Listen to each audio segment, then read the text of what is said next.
It's Sports Frenzy 2.0 here. Of course, normally we're ranting and raving and saying everything and anything we can politically incorrect to not only fire Dave and I up, but to fire you up, to make you think, to make you feel. But we don't need any help in that regard because it is the anniversary of 9/11. So first and foremost, before we move on to our abject silliness, we need to pay tribute to those who lost their lives back on September the 11th, 2001. Many people have said it is the worst day in American history. Others will throw Pearl Harbor out there. It doesn't matter. It's not a competition. It was a horrendous day, and our thoughts and prayers go out to all the families that were impacted by the loss of life. So a moment of silence, please.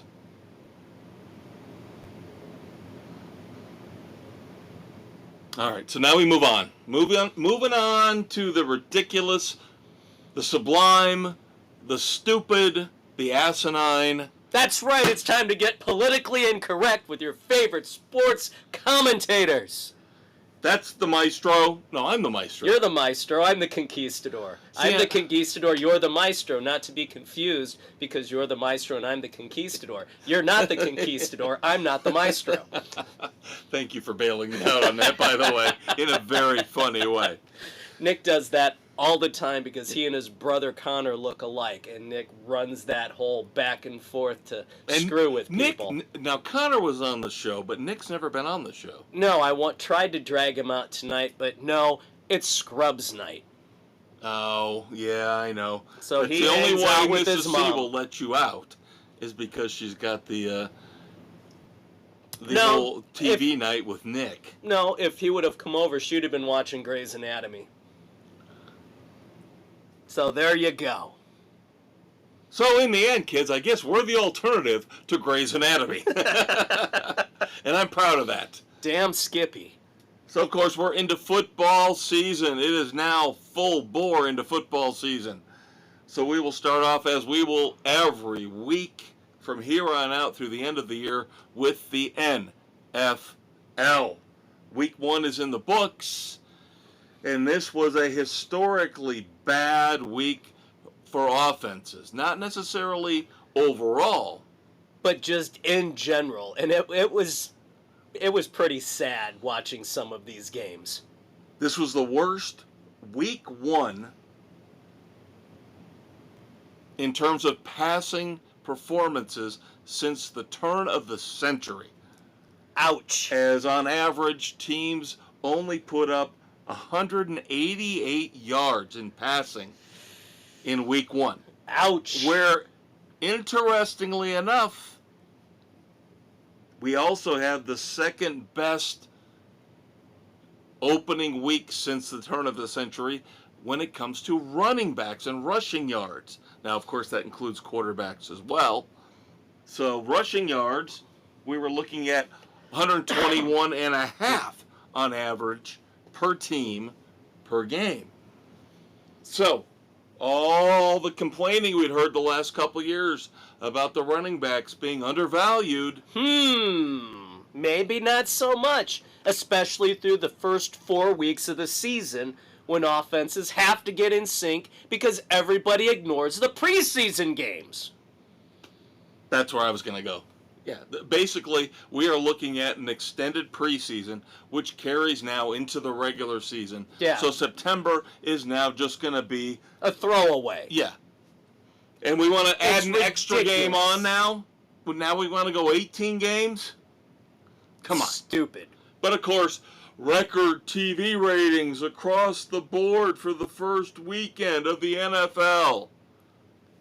Whatever. Yeah, that's how there's something going on. Not everything in every sport. A record. Every sport, every show, record ratings.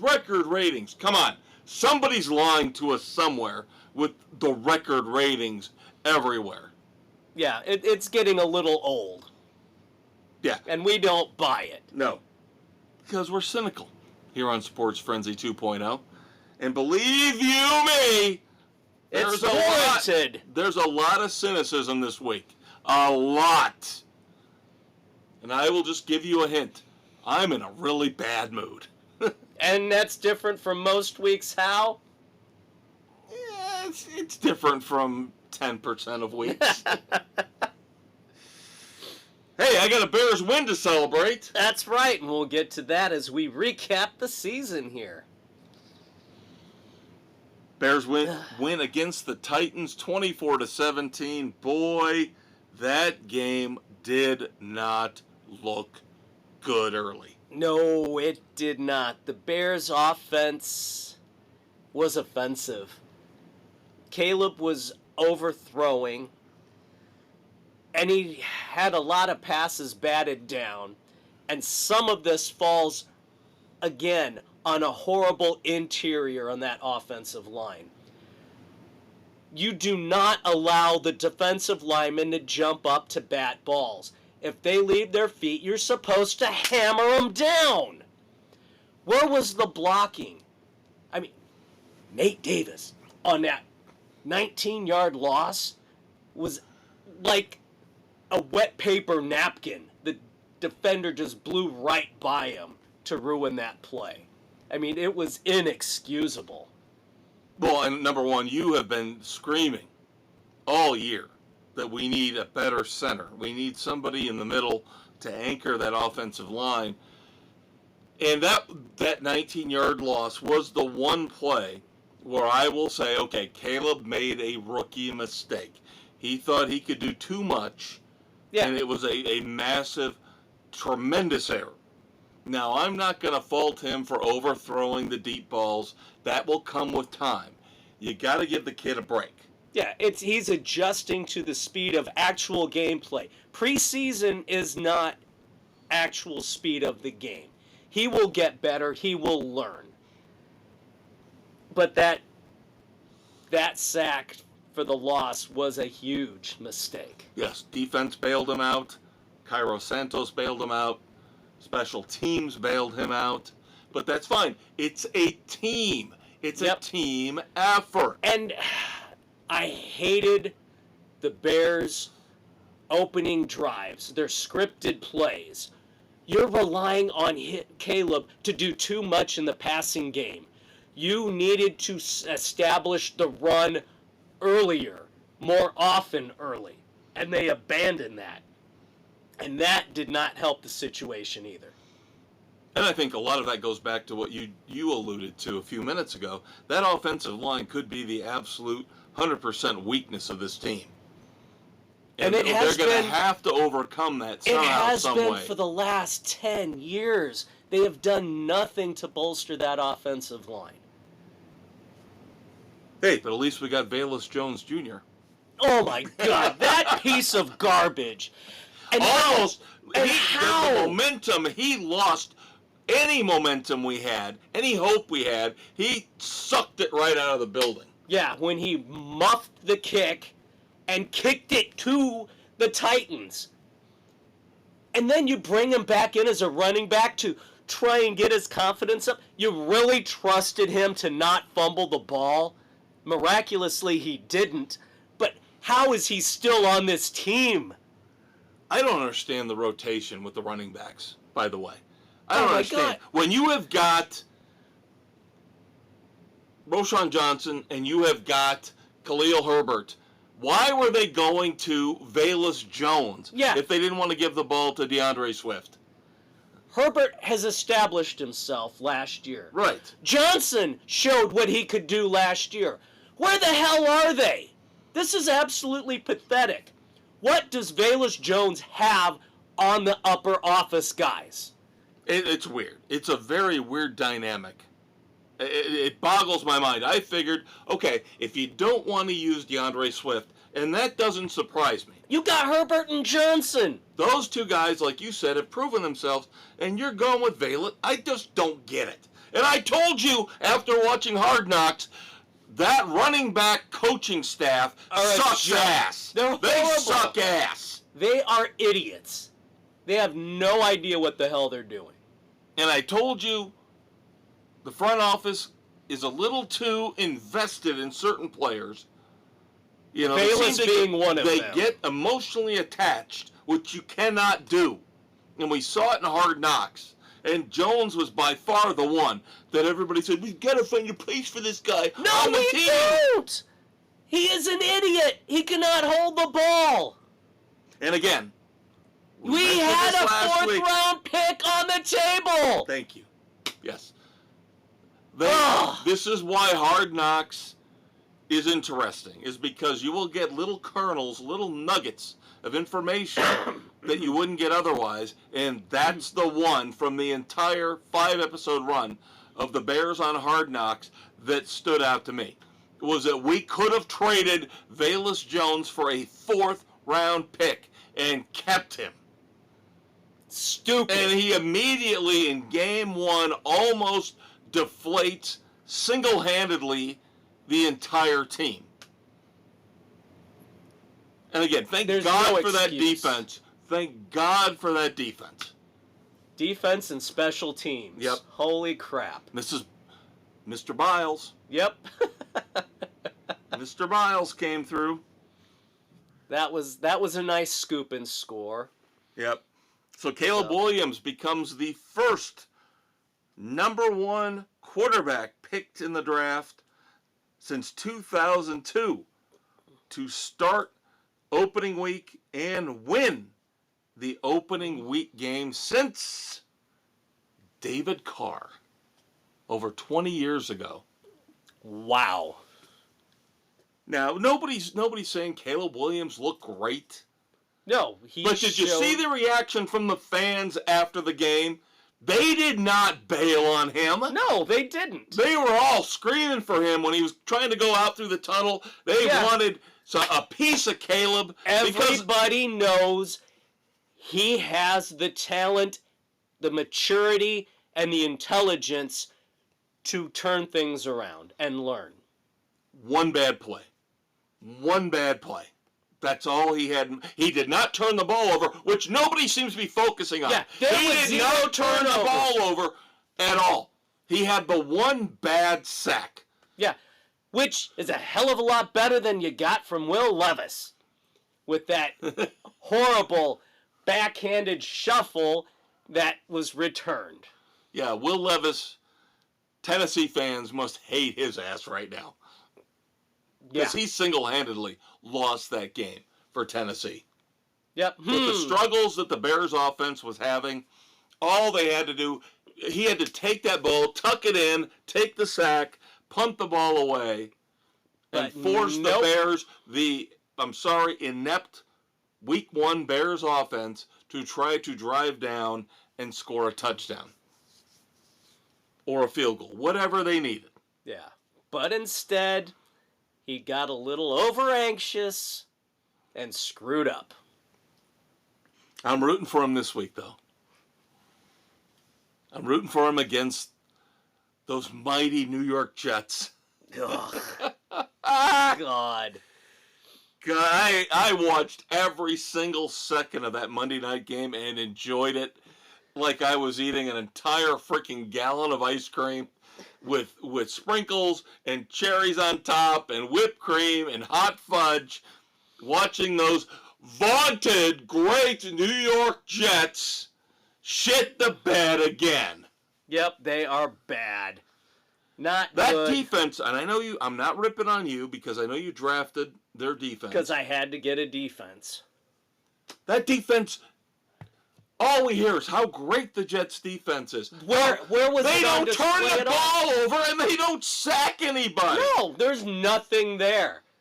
They don't get home and they're just bad. Yes, they kept him out of the end zone, but they still let up all the field goals.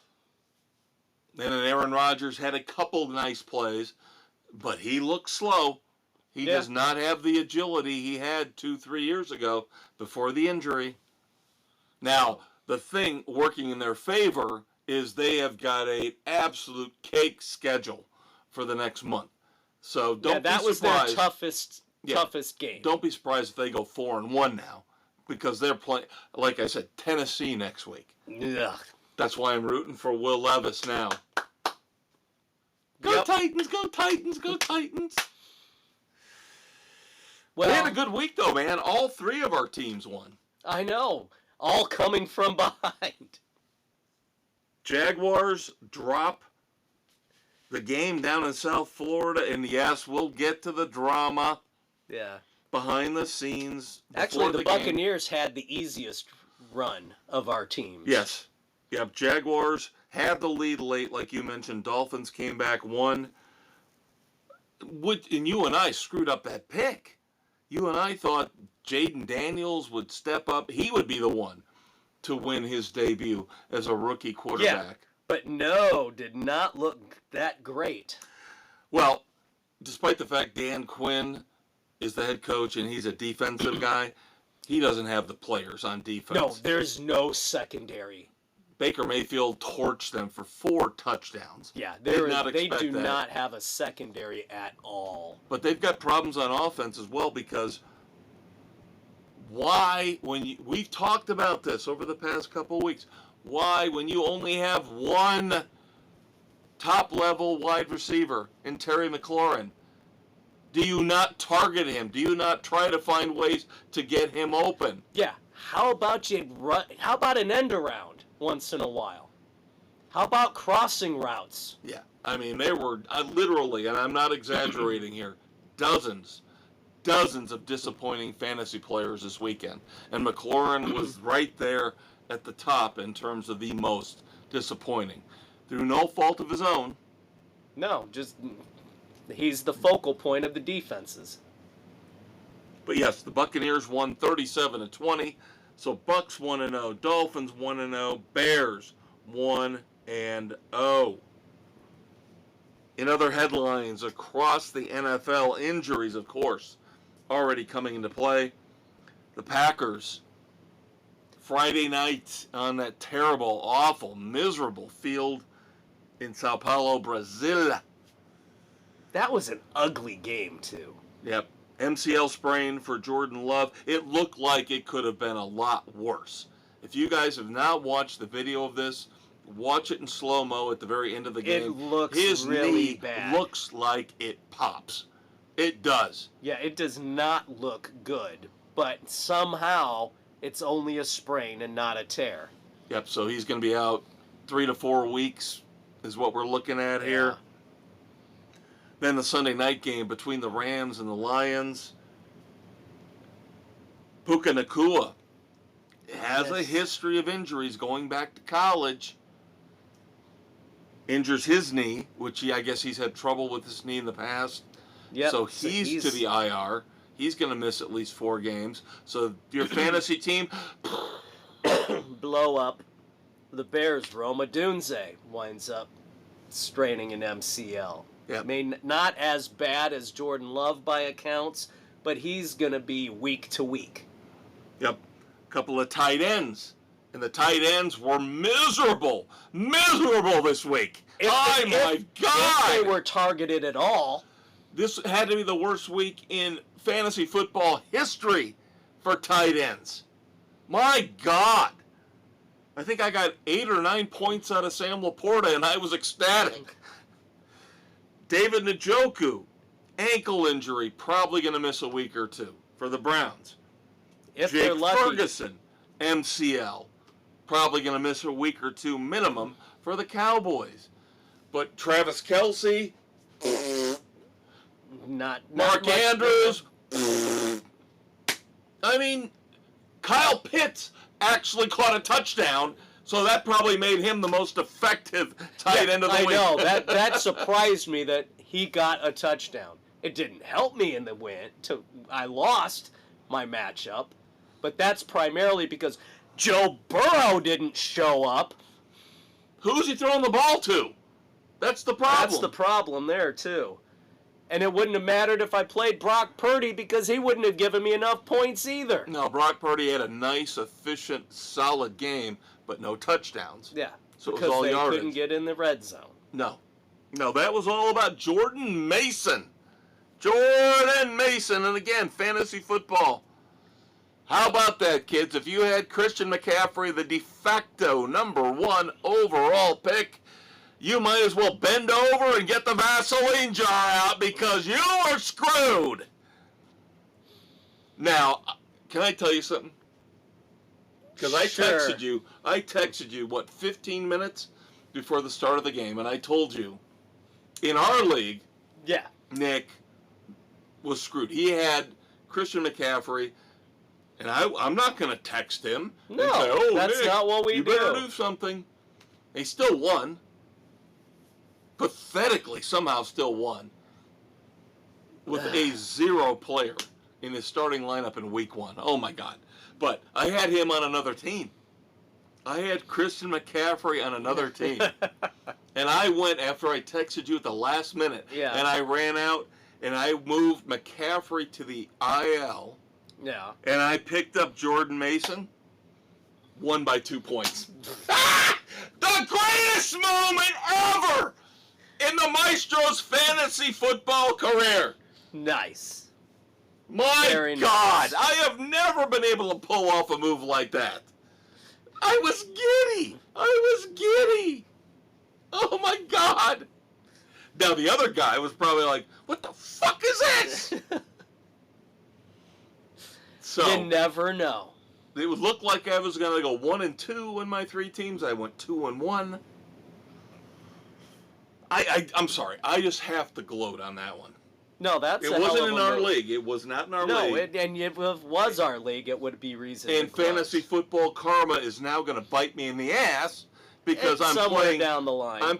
right this week because I'm playing Bill, and Bill went out and got Jordan Mason, and they're already saying McCaffrey's not going to play week 2. Yeah. So now I'm going to lose in our league because I'm going to have to go up against Jordan Mason, and I was already projected to lose by a point or 2 to Bill. Yeah. And That's fine. And Bill's That's got like half of his team are 49ers. Oh my God! Did you see that? Yeah, Yeah. I lost to him this week because of that bullshit. Yeah, he's got defense, kicker, Kittle, Actually, what and lost it? Ayuk. Yeah. And now he's got yeah, Mason. I lost because of the kicker. With all the damn points his kicker put up. Yeah. Jake Moody had an unbelievable game. I mean, my God. If it wasn't for Moody, I win that matchup. There were 3 kickers.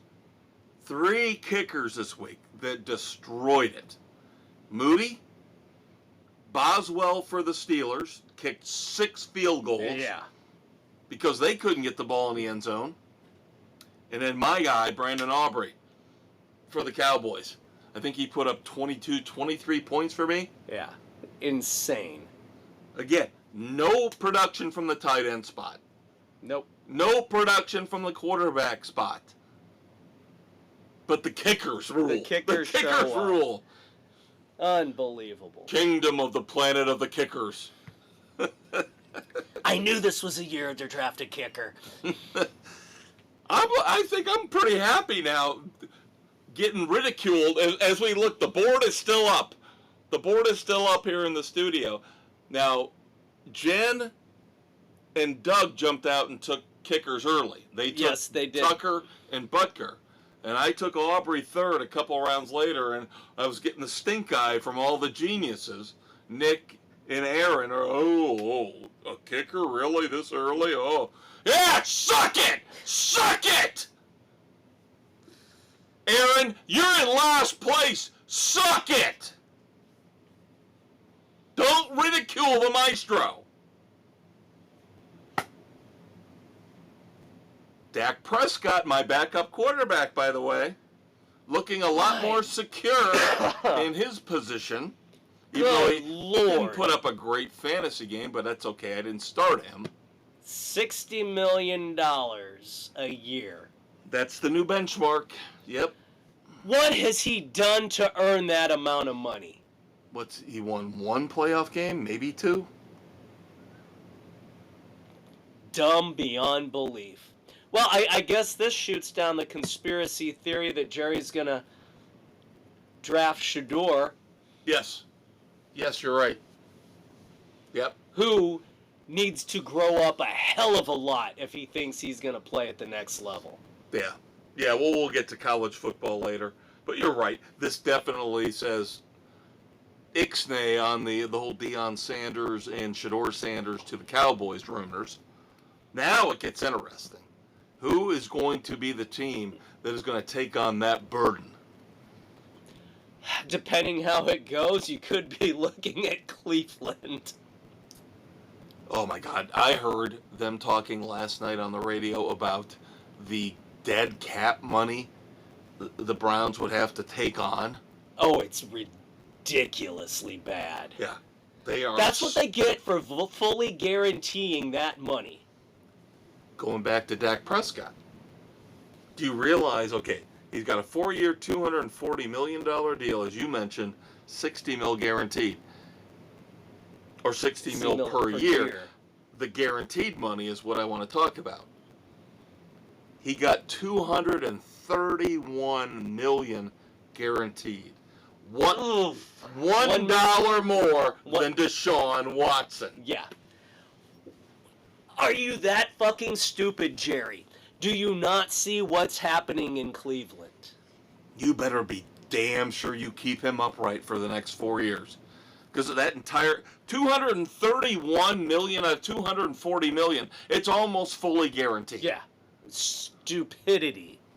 Absolute and you stupidity. still got to sign Micah Parsons. Yeah. Come on.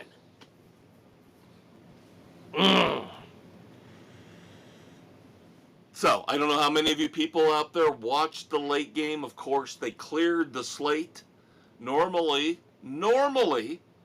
NFL Week 1, they give you 2 early games and 2 late games. But not this year. Not this year. No. We've got to all bow down to Tom Brady for his debut in the booth. Tom Brady and his less than mediocre debut? It was kind of painful.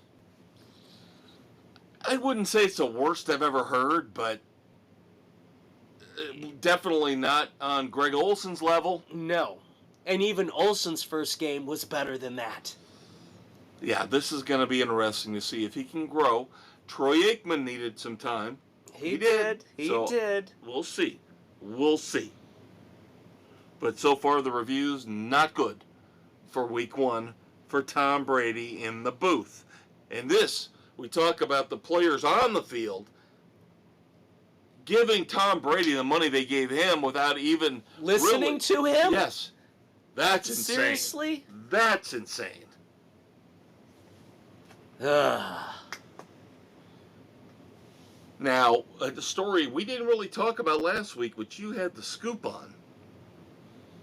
This whole mess with the Commanders' VP of content. Yes. Ryle Entine. Because he decided to rip on pretty much anybody and everybody in the NFL. Yeah, this fucktard. Oh my God. What was it?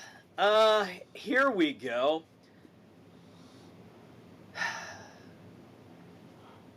The players today are anti-gay and dumb as hell.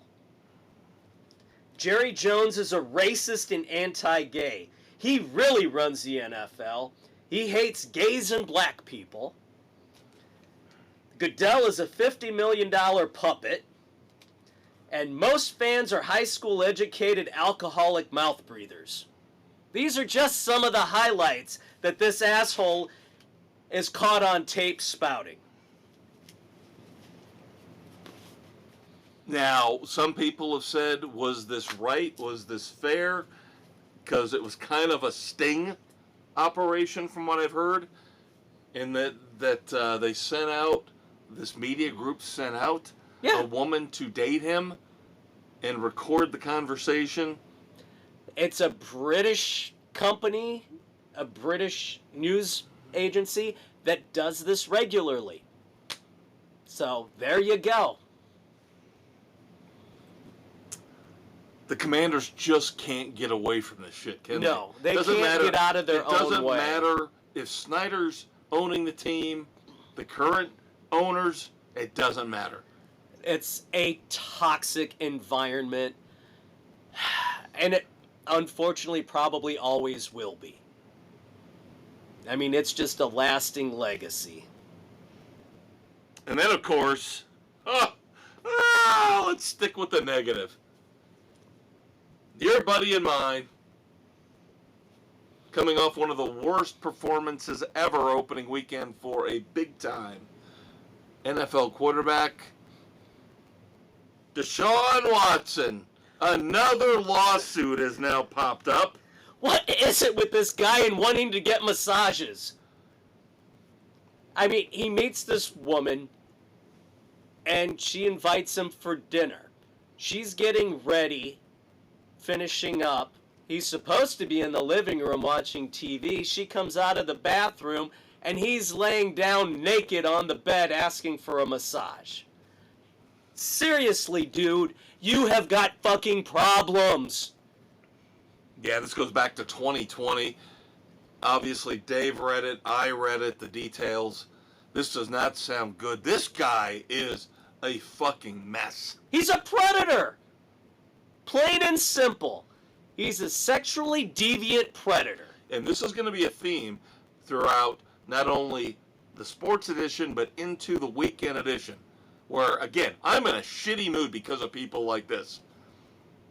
Why does he get to walk the face of the earth free and clear with all of these women that he's abused and violated? And in this case, can I point something out? Can I point something out? Yes, please do.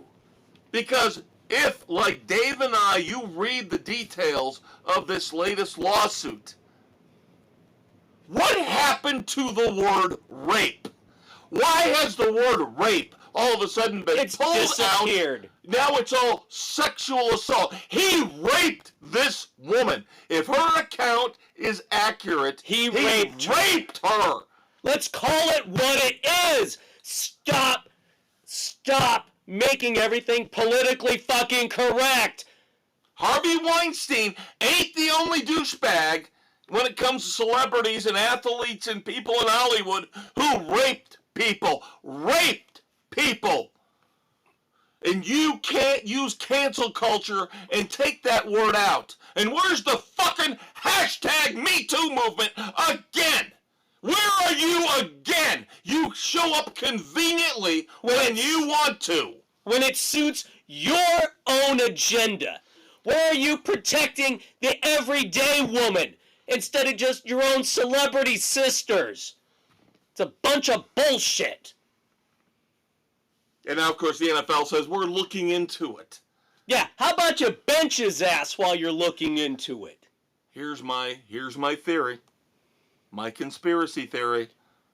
This is going to end up being a way for the Browns to get out from under this contract so they can, because the NFL does not want the Browns to sit there for 5 or 6 years and be awful and miserable and have nothing in terms of chances for success. Oh, I think they need to stick it to him for making this bad decision. No pun intended. Yes. The Browns deserve to be in cap hell for giving this douchebag guaranteed money. I agree with you. I do. But I'm just saying, you watch. This will end up being some kind, in some form, it will be a way for the NFL and the Cleveland Browns to find a loophole. To make it null and void. Yep. And then let the Cleveland Browns do a complete and total reset, because we don't want an entire franchise out of our 32 cherished franchises to actually be stuck for 5 or 6 years based on their own terrible, awful, shitty decisions. Guess what? They need to suffer the consequences. Oh my God, and then finally. Why do you disparage and hate Hard Rock NFL? Why do you hate Metallica? Why do you hate AC/DC? Super Bowl halftime show coming up this year. Well, 2025. We're going to bring back Kendrick Lamar. Why? What the hell has he ever done other than bang a Kardashian? Well, Dave, you and I are in the target demographic. I know people in the target demographic who could care less about this guy. I will not. I will mute my TV and walk away for 25, 30 minutes while this is on. Has he done anything relevant in the last 5 years? God help me for saying this. I would actually preferred Oasis. I would have actually preferred an Oasis reunion at the Super Bowl than this bullshit. Seriously. I mean, at least get somebody who's relevant. This guy is not relevant. All right, going through last week's games real quick. We've talked about a lot of these. Chiefs beat the Ravens last Thursday night, 27-20. A little by a toe. By a toe. Isaiah Likely almost, possibly maybe forced the game into overtime, but Jim Harbaugh said he was going to go for 2. Yep, he was going for the win. Yep. So once again, the Ravens come up short. The Chiefs find a way to win. The Chiefs found a way to almost lose that one. The Eagles in Brazil, we talked about this. We've got the Jordan Love injury at the end of the game, but the Eagles did their best to try to give that game away. 2 early turnovers. Packers could only cash in for 2 field goals. Eventually, the Eagles got their offense going. Saquon Barkley, probably your number 1 fantasy star of the week with 3 touchdowns. Yeah. Eagles beat the Packers 34-29. So, does this redeem Nick Sirianni for a while? We'll see. Then we get to the Sunday games. Shocking to me. New regime. Raheem Morris comes in. Kirk Cousins comes in. We're all thinking this means great things for Drake London, for Kyle Pitts, for Bijan Robinson, and the Falcons look just like they did the last few years under the Artie Party. They looked almost worse. Cousins looked pathetic. Because again, like you pointed out earlier, he didn't play. Nobody played in the preseason, so they're rusty. And the Steelers' defense is still pretty good, people. T.J. Watt took over that game. Already, he did. By far and away, the front runner for Defensive Player of the Year. 6 field goals from Chris Boswell. Justin Fields started the game, but again, 6 field goals. Yeah. Steelers, Bears, winning ugly, winning on defense. This is what you get from well-run teams. Well, the Steelers. Ish. The Steelers. Jury's still out. We were close to being right about the Cardinals. You and I both thought the Cardinals would put up a serious fight against the Bills, and they did. And they gave them a run. They had the lead for much of that game. But Josh Allen, talking about T.J. Watt being possibly already 1 week in. Josh Allen taking over that game late. MVP because already. He doesn't have anybody to throw to. The only person that can, the only running back they have is him. I mean, they are in rough shape. And his non-throwing wrist is dinged up. But they say he's okay. But he made an early statement for MVP. Yep. We talked about Titans and the Bears. Texans at the Colts. The Texans look like a well-oiled, efficient machine. The Colts look like they're going to be an absolute carnival. Yeah, you don't know. You're not going to know what you're going to get week to week, let alone play to play. I mean, who knows what they're going to do? Yeah, there were times when Anthony Richardson looked fantastic, and other times where he looked like basically he's a rookie. Yeah, he missed most of last season because of injuries. Right. So that's what you're going to get. Yep, Texans look like they've already made a strong case as frontrunners to take on Kansas City for that AFC crown. And a lot of people pointing out smartly, C.J. Stroud feeding the little baby, Stephon Diggs. Oh, give me the ball, give me the ball, give me the ball. So Stephon Diggs got his 2 touchdowns. The little bitch isn't going to get it all season. No. Your Dolphins beat the Jaguars. Yep, we talked about that. Yeah, we'll get into the deeper story on that later. And holy crap. Yeah, one of our upset picks didn't pan out. No. At all. The Panthers have not improved at all. David Tepper has destroyed that team. And I thought Canales coming over from Tampa Bay would help guide Bryce Young, make him better. Bryce Young looks worse. Like he learned nothing from last season. Yeah, and the Saints are fool's gold. Don't be fooled by this score. Saints beating the Panthers 47-10. They're going to get their comeuppance here when we do our picks in a few minutes. We'll tell you about how the Saints are going to go from winning by 37 to possibly losing by 37. But yeah, you and I were suckers. One week only. We got sucked in thinking, how could a the Saints cannot improve that much and the Panthers can still not be that bad. They have to be better. Nope. No, they're not. And there's another one that screwed us. Yeah. Daniel Jones is done. He is an awful quarterback for the Giants. And the Giants' defense is equally as bad.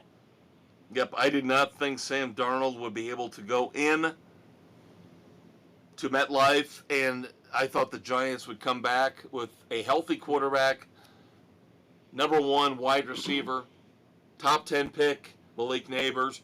Thought maybe they would pull out a win by a field.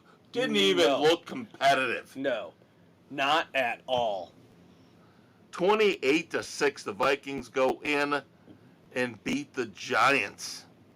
Dayball moves to the top of the hot seat list. Yeah, I thought it was going to be Dennis Allen or Matt Eberflus. Halfway through the Titans game, I thought Eberflus was moving up to the top. Yeah, nope. Jim Harbaugh knows how to coach football. Jim Harbaugh knows how to coach fucking football. Yes, he does. Efficient, smart.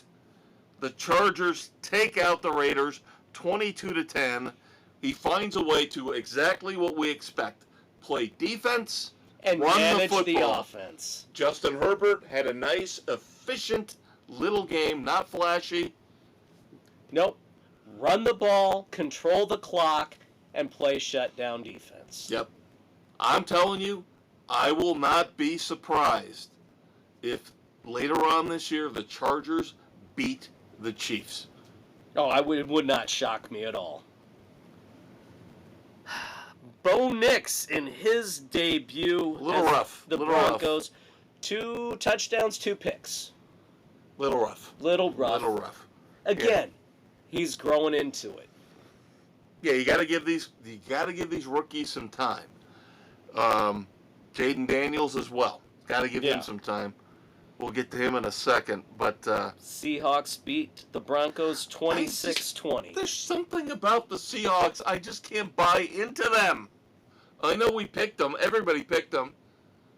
But they're just that solid team that if they have the matchup, they're going to win it. But I don't trust Geno Smith. No. I don't trust Kenneth Walker. And I'm sorry, I don't trust DK Metcalf. I don't trust anybody on that team. Now, the defense maybe will be better. Now they got the defensive coach in from the Ravens. We'll see. Cowboys, we talked about destroying the Browns. We've been there, done that. 33-17. Then here we go with the Commanders, which I mentioned. Buccaneers took care of business there. That's on Dan Quinn, defensive coach. That defense does not look good at all. No, they have no personnel. Jaden Daniels is going to be, he's going to have to do everything. Yeah.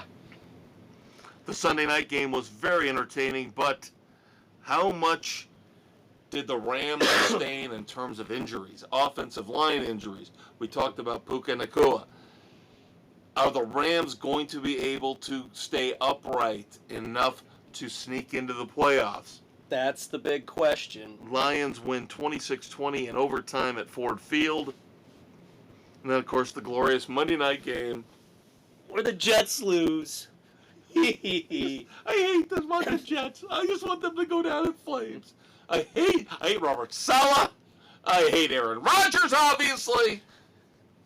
And the entitled New York This is why fan I didn't even think about drafting Breece Hall. Anybody on that team. Why would I? But again, they have got such an incredibly soft schedule coming up in the next month. Yeah. That they'll probably end up 3-2, 4-1. Yeah, and hopefully their defense will learn how to get a turnover. That's the thing. The legendary Jets defense. There's nothing legendary about them. And can't turn the ball over. There's nothing legendary about them at all. All right, Dave, our picks for week 2, starting Thursday night. Of course, we're taping here on September 11th. This will hit early on the 12th. Tonight. Big, early AFC East match. Massive. Amazon's got a good one. Yep. Bills go down to Miami to take on the Dolphins. 6 of our 8 panelists have their picks in. And it is split. I am going with my Dolphins along with Doug and Aaron. You want me to explain why I'm taking the Bills along with Sam and Bill? Sure, go for it. Fuck Tyreek Hill! Fuck him to hell! Yes, the entitled asshole. We'll get to his story. Yeah, later on many in the times segment. later on. Later on. There's in this so show. much wrong with that situation. No, I would not pick just because of that. But This is... I think, number one, I'm buying into the hype after week 1. I think this is Josh Allen's year. I'm not saying winning a Super Bowl, but I'm saying this is the year he is going to carry this team on his back. And he is going to get this team to the playoffs. I don't like the Dolphins. There's something not... They are missing something. There's too much off-field drama. I don't like your head coach at all. I'm sick of him. I am absolutely sick of him. And now he comes out with his little, oh my God, this is a statement on society about what happened to Tyreek Hill. It's a statement. Go smoke a bowl, you pothead, and shut the fuck up. Because until you learn how to put a good defense on the field, I don't want to hear from you. No, it's a statement on what an entitled jerk Tyreek Hill is. You can say entitled, bitch. That's allowed. I was going to say fucktard. Well, that's even better. I love that one But even more. no, his entitlement escalated things to where they did not need to go. And the rest of the team showing up, you do not interfere with anything going on. I hate that shit. Yeah, of course, we're referring to Tyreek Hill the morning before the Dolphins game with the Jaguars. Pulled over for speeding, excessive speeding. And yes, Dave and I watch a lot of On Patrol Live. Because of that, we have learned what you don't do to police officers. And obviously, Tyreek Hill has never watched a single fucking episode because, number one, you don't defy orders. Right. You don't have the dark tinted windows, and you don't roll them back up. And you don't talk back. Because the cops do not know when you roll that window back up. With I don't care who you don't are. know what's going on. They could be grabbing a gun. Right. And I don't care if it's Tyreek Hill. I wouldn't trust Tyreek Hill. I wouldn't trust any athlete. Oh, we got more on him later, though. But we'll get to that. I actually have a not single level, not double level, but triple level Candidate dumbass later on there involving we go. Tyreek Hill. But no, over and beyond that. This is a game that can go either way. I saw enough from the Bills where I think they could sneak this one out. What I saw from the Bills is the Dolphins need to just focus on stopping Josh Allen. Plus the injuries with the Dolphins' backfield. We'll see how that lines up. Mostert out. A-Chain, game time decision. Yeah, but the Bills don't have much of a defense either.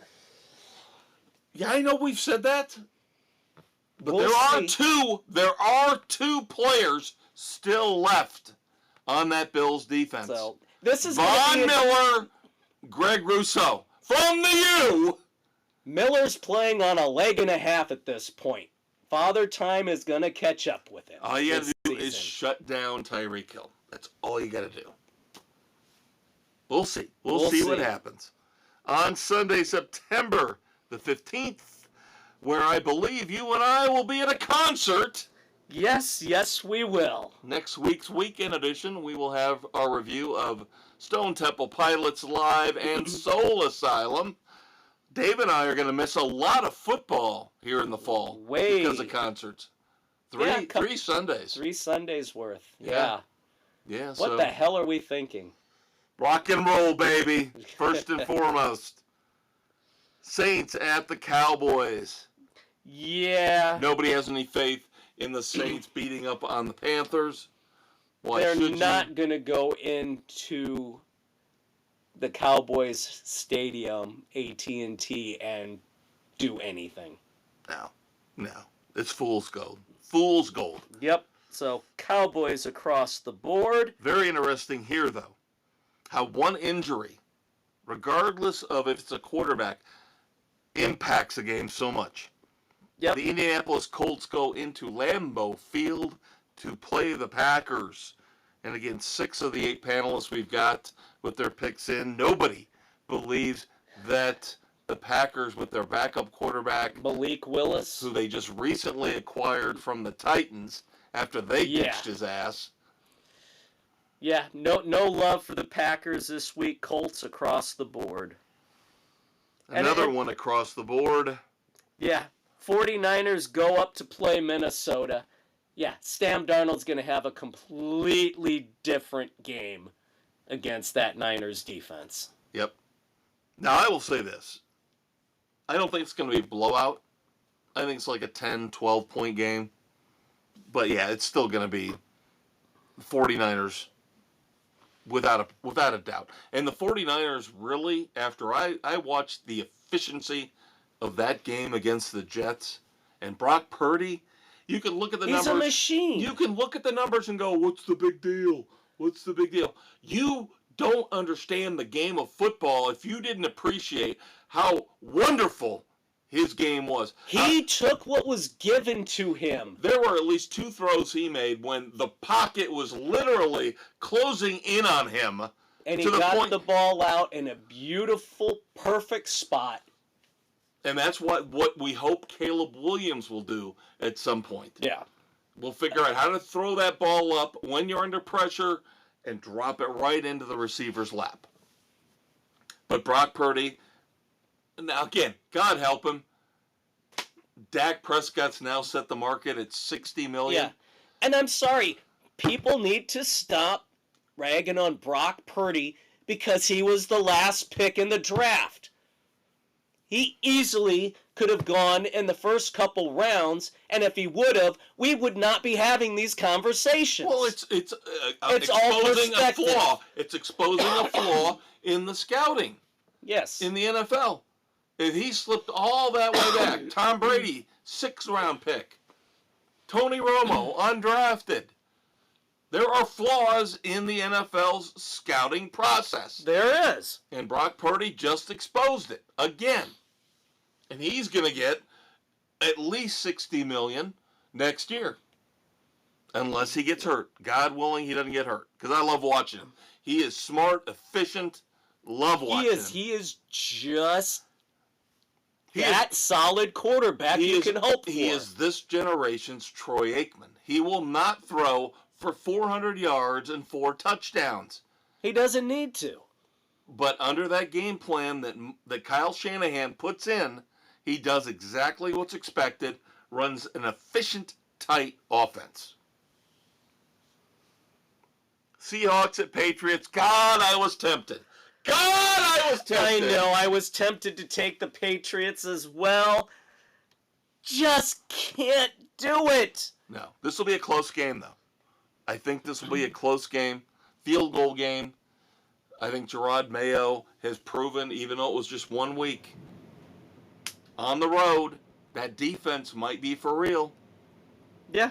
But can Jacoby Brissett, if you stop Ramondre Stevenson, there's no offense there. There's no offense. Yeah, so that's going to be the focus. Yep. No, Low Seahawks scoring in game. a close game. Yep, across Seahawks. the board. Seahawks across the board, I think a very low scoring game. Yep. This is another one where I was like, oh boy. Oh, boy. But I could not, in good conscience, pick. Could not take the Browns and that douchebag quarterback they have. No. And they look so lost at home against the Cowboys. And the Cowboys did not put out their best defensive effort. No, they did not. The Jaguars started off good in Miami and fell apart, but I don't see them having that issue with the Jaguars. However, we have one pick for the Browns from Aaron. The rest of us go with Jacksonville. And I'm telling you, whoever loses this game, coach, hot seat. Massive nuclear hot seat. Yeah, this is bad. All right, kids. Rams at the Cardinals. I'm playing Island Boy on this one. Island Boy. I am taking the Cardinals against the injury-plagued Rams. I came close. I did. I had to pull the trigger on this. I just heard I so just many. don't like the way the Rams are set up. But I heard so many bad things after the Bills game last week about that Cardinals defense. And they're not good. And even without Puka Nakua, the Rams should be able to figure out a way to put up enough points to win. And they will run the ball. They will run the ball with Kyron Williams, Blake Corum. We'll I see. imagine This they is will that run the home ball game a the lot. Cardinals need. This came down to who's going to go 0-2. Who do you truly believe will go 0-2? And I'm like, it ain't going to be the Rams. That could surprise you. I needed one pick to maybe gain some ground, and I'm hoping that's it. Steelers at the Broncos. This is where we're going to find out how smart the self-proclaimed genius Sean Payton is. Working with this massive hindrance with the salary cap, of course, still dealing with Russell Wilson and that awful deal from before when he got there. So it's hindered him in terms of what he could do in building up the roster. Got Bo Nix, rookie starting quarterback, going up against, after pretty week damn one, good Steelers defense. after week one, arguably the best defense in the NFL. There's something that's telling me, though, this could be a trap game for wow, the Steelers. This could be another field goal game. Does anybody think, after what they saw from that offense, Steelers offense in week one, that they're going to dominate anything? yeah, they're going to put up 30, 40 points? No, it's going to be the Steelers defense carrying the day. Yep. Doug is the lone going dissenter. with the Broncos. I had to put this one on the slate just because normally this would be one of those games that we would look forward to, but after last week, wow. An underwhelming Bengals performance. Maybe their offense might improve with Jamar Chase being another week at practice, maybe being healthy, not having food poisoning this week. Maybe that will help. Who knows? But no faith in the Bengals. Chiefs across the board. Yeah, and the Bengals, it's just amazing. They get off to such a slow damn start. Yeah, their record under it's Zach awful. Taylor the first 2 weeks of the season every year has been miserable. Yeah, Absolutely. The first 5 games are awful for them. They always have to work their way out of the hole they've dug for themselves. Yeah. Not yeah, a good the Bengals situation. are in a very tricky situation here where T. Higgins is hurt, and he's in the last year of his deal. Jamar Chase wants his new deal, and like you said, he's dinged and he's got issues, and Yeah, we'll see how what much happens. of that is, trying to hold the team hostage. Yeah. Sunday night. Oh, boy. Sunday night. Our Bears go into Houston to play the Texans. Don't care how good the Bears' defense is or what improvements the offense can make, that Texas team is tough. At home, Texans across the board. Yeah. And there are a lot of diehard Bears fans in our group, and none of them took the bait. And I don't think it's just because of Caleb Williams and his Week 1 performance. I expect him to actually play better. I really do. Oh, yeah, he'll have a better game. But it's just that Texas team at home is too tough. I was impressed, and I think he's on your fantasy team. Joe Mixon. Oh, mother of God. The man is insane. I kind of always looked at him in these drafts over the last month. Never got a hold of him. Couldn't get him. Thought he'd have a good year with the Texans. Yeah. Not that Week 1. Wow. Whoa. That was impressive. Yeah, he was my stud on the team that last week. Yep. Then finally, Monday night, September the 16th, the Falcons. Can they figure it out? Because they're going to go in a deep, dark hole. If they can't figure this out real quick, they're going to be 0-2. And Could be looking up at the Buccaneers. Yep, and we all think the Eagles are going to take it to the Falcons. Yep. They just looked so bad. I don't know how they can make any kind of adjustment. And one other thing, when we talk about the Chiefs, who we picked earlier against the Bengals, and now the Eagles are going to have a mammoth amount of rest from the Brazil trip. Oh, yeah. Last Friday to not playing until the following Monday. Yeah, they've got the extra rest, so they're going to be in good shape. Yeah. So keep that in mind, kids. There you go. There's your NFL recap. All right, kids. We move on from the NFL to the NCAA ranks. College football. And I know this is not a visual podcast. You don't want to look at my ugly mug each and every Thursday morning and Saturday morning, but especially not this week. Because I was actually in person, one of the greatest college football upsets of recent memory, as Notre Dame fell to Northern Illinois. And yes, I had the full force of the nuclear sun on my face, so right now I look like an extra from The Hills Have Eyes, but that's okay. Yeah, he's a little peely there, kids. I enjoyed every second of it. Again, Notre Dame shits the bed against an unworthy opponent, shall we say, who was motivated and played perfectly. Can I tell you something? Honestly, can I tell you something? This bullshit with Notre Dame. Northern Illinois is now the 25th. Bullshit! Northern Illinois is not the 25th best team in the country because they beat Notre Dame. Notre Dame sucks this year. Riley Leonard sucks. You people have got to get over this. We told you Riley Leonard was not the answer.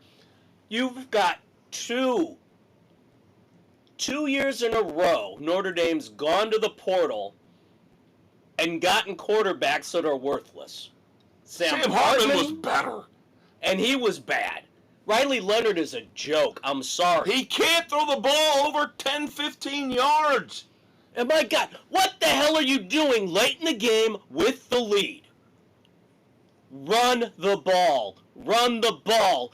No, instead you try and take the deep kill shot and you underthrow it by 10 yards. Idiot. Of course, Northern Illinois, 28.5-point underdogs in this game at kickoff. And then I would just like to point this out, if I could. Notre Dame, I can't believe they only dropped the number 18 in the AP poll, by the way. Again, kissing Notre Dame's ass. They should have dropped out. There's no way in hell Notre Dame is the 18th best team in the country. They should have dropped out. No way in hell are they the 18th best team in the country.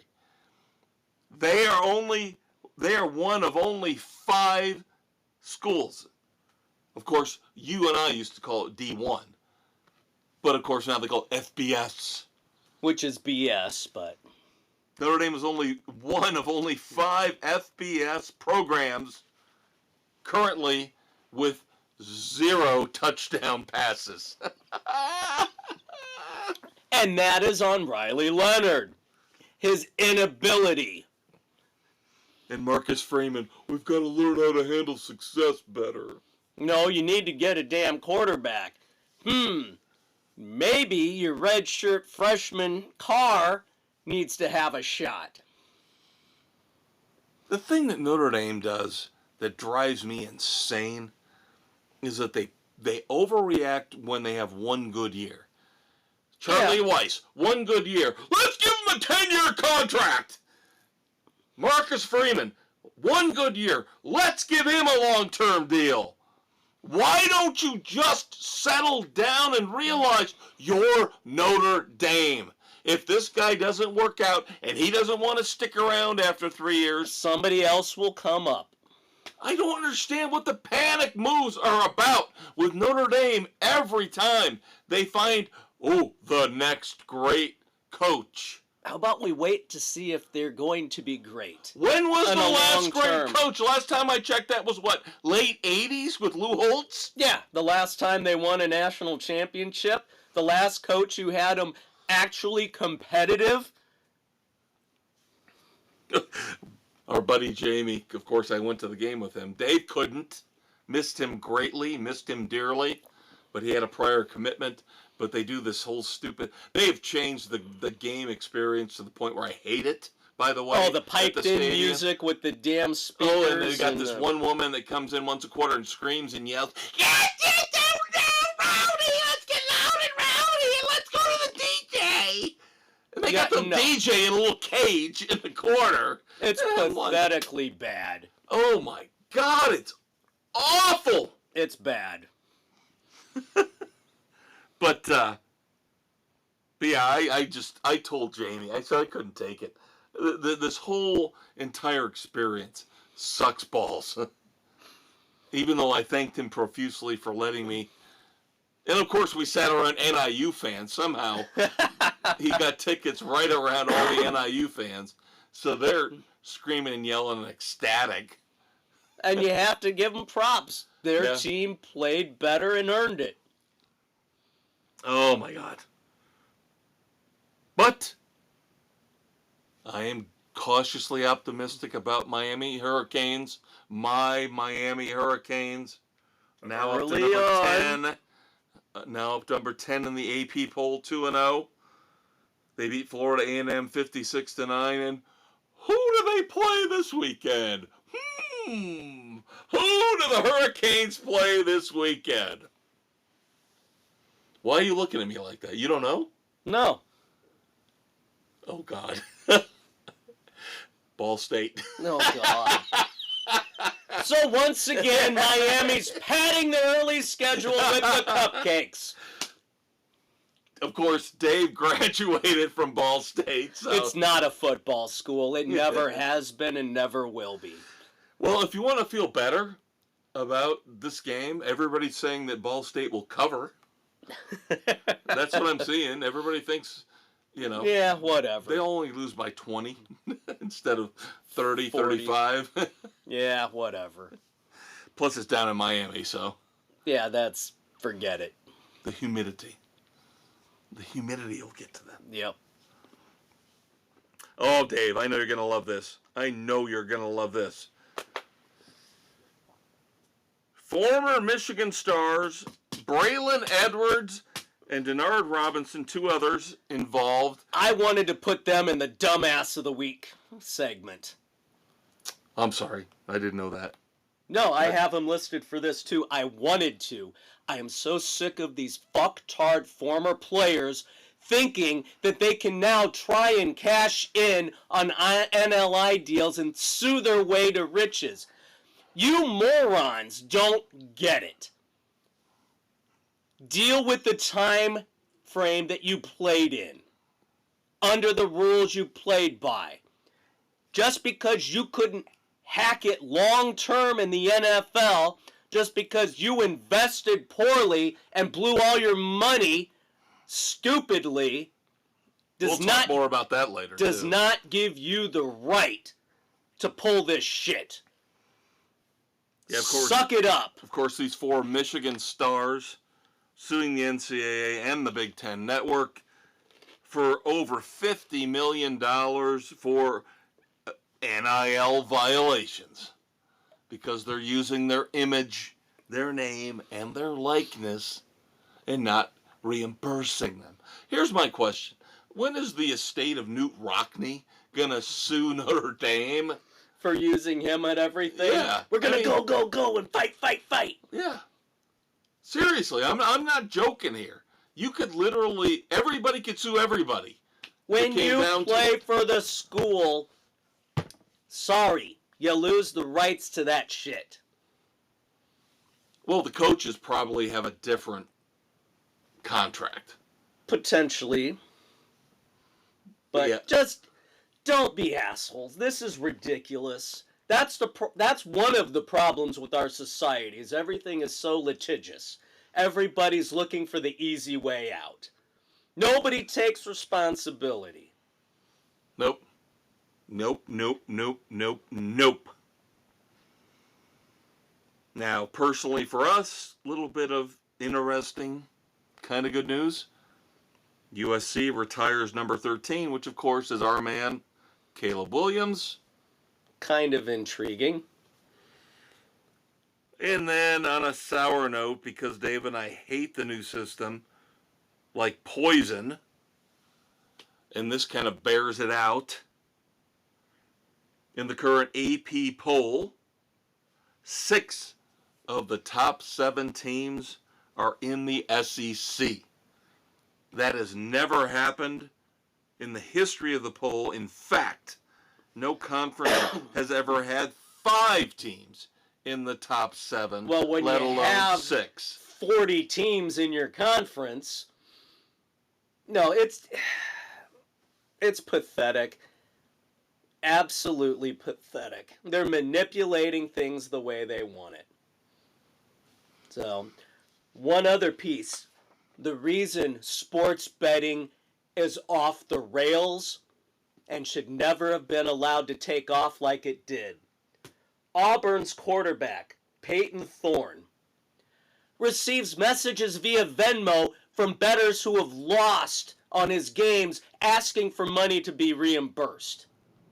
Yet these assholes, if they win because of him, never give him any share of the winnings. Seriously, you place a bet, you risk the loss. Suck it up, you pathetic losers. Leave the kid alone. Yeah, he's not the only one. He's not the only one. No, but he's just the one who's brought it to the forefront. This is why we don't pick against the spread when we do our picks. And this is why you and I don't gamble. This is why the NCAA said to the sports books, do not put college players in the player props. Yeah. No, it's pathetic. It's pathetic and it's awful. But this is what you get. This is what you get. Pandora's box. Deal with it now. Now, of course, we talked about Notre Dame and Miami, but other games from last weekend. Texas made a big statement against Michigan. I will say, again, not condoning the betting. Again, Dave and I do not bet, do not condone it at all. But I think we would have both taken Texas and the points and given the points. Yeah. Yeah, we'd have laid the points on that one. Texas, the whole panel, except for Jen, yep, took Texas. easily covered, 31-12. Oklahoma State again. They had to come back. God damn. They had to come back. Wants to give me a heart attack. Oh my God. You talk about a program year in and year out that just will drive you insane. It is Oklahoma State and our man, Mike Gundy. Oh my God, I love the mullet when he had it. But dude. Oh, Jesus, just either tank a season completely or win the fucking national championship. I can't deal with this week in and week out high wire act crap. Will they or won't they pull it off? 2 overtimes. Oklahoma State finally beats Arkansas 39-31. But another one of our quote-unquote favorite coaches fucked us up the ass as Kirk Ferentz. You piece of garbage. How does he still have a job in Iowa? Iowa State in the big rivalry game a lot earlier than we would expect normally. Iowa State on the road, hostile environment, beats Iowa 20-19. Because Ferentz can't have a fucking offense. Now, we were watching this game as we were dining after the Notre Dame game where my face got basically peeled off like acid. But it was glorious. It was beautiful. Matt Rule and his Nebraska Cornhuskers took it to Deion and the Colorado Buffaloes. 28-10, Nebraska wins. And it wasn't even that close. Nebraska could have really run the score up on them in the second half. But they just went into mode to kill the clock. Deion's a joke. Deion is a fucking joke, and he's another one that will pull the wool over your eyes, and the media loves him, and everybody thinks he's so awesome, and he's on all these commercials everywhere. He is a fucking joke. He's an overrated Hall of Famer. He is one of the best self-promoters you will ever find. There you go. Yep. I will give him props. He is a Hall of Fame self-promoter. We'll see where the rest of the season goes. But as Dave mentioned, he ain't going to the Cowboys now. Nope. And his son, Shador, needs a reality check on his maturity level. Well, that's why I'm wondering, as touted a prospect as he's going to be going into the draft next year, who is going to be willing to take on that burden? The Raiders could be the only one I can think of. Oh, God. Because, the Davis family's more than willing to take on a shit show. Yeah, time and time again, they've proven that. But would they dare fire Antonio Pierce after 1.5 seasons to let Deion run that team? Oh, God. Hopefully not. Kids, Tennessee's for real. Yes, Tennessee could be a are. Final Four playoff team. They are good. They are good. They went in to North Carolina State and destroyed them 51-10. That team's good. Yeah, North Carolina State usually has a solid defense. They had nothing to stop Tennessee. Nope. We always pick Texas Tech, it seems like, every week. We just have fun with them. They're one of those teams. Every game they play is usually within our little points window. Yeah, and it's kind of our homage to the Pirate. Yep. Mike Leach, God rest his soul. So Texas Tech at Washington State last weekend. Washington State wins easily. So, of course, we'll have them on the slate here in a few minutes for this week. Then finally, sorry, bud, Arizona State at home knocks off Mississippi State. So, Damn it. Yep. It happens. All right, so this week's games, only, 8? 8 this week, yeah. Friday night, we've got 2. I'm Island Boy. Right off the bat. Friday night, September the 13th. UNLV at Kansas. The running Rebs at the Jayhawks. let me point this out. Kansas lost to Illinois last week. Okay? Now, UNLV destroyed Houston week 1. Houston came back and played very well last week.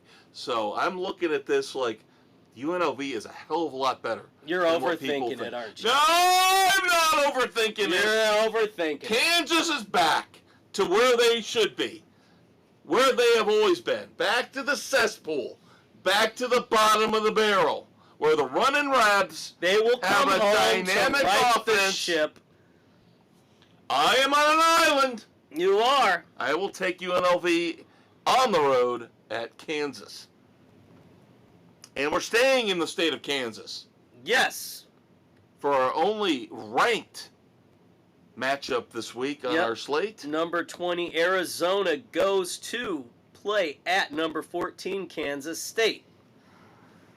So there we go, and it is Kansas State across the board. I'm telling you, Arizona could make it close. Arizona could make it close. It's not going to be a cakewalk. No, Arizona could make this game really close, but I like the way Kansas State plays the game. Defense and running. Those Arizona schools can be so freaking hit and miss. You cannot count on them for anything. There you go. Yep. Saturday, September the 14th, Memphis, who by many expert pundits' accounts was supposed to be the one team that could slide into that last slot in the 12-team playoff. Everybody was saying, oh, Memphis is going to be that one team. They're going to be good. They're going to be able to be in with the big boys at the end. That one little precious slot. This is the game. I have not been as impressed with them as Memphis is not that impressive. No.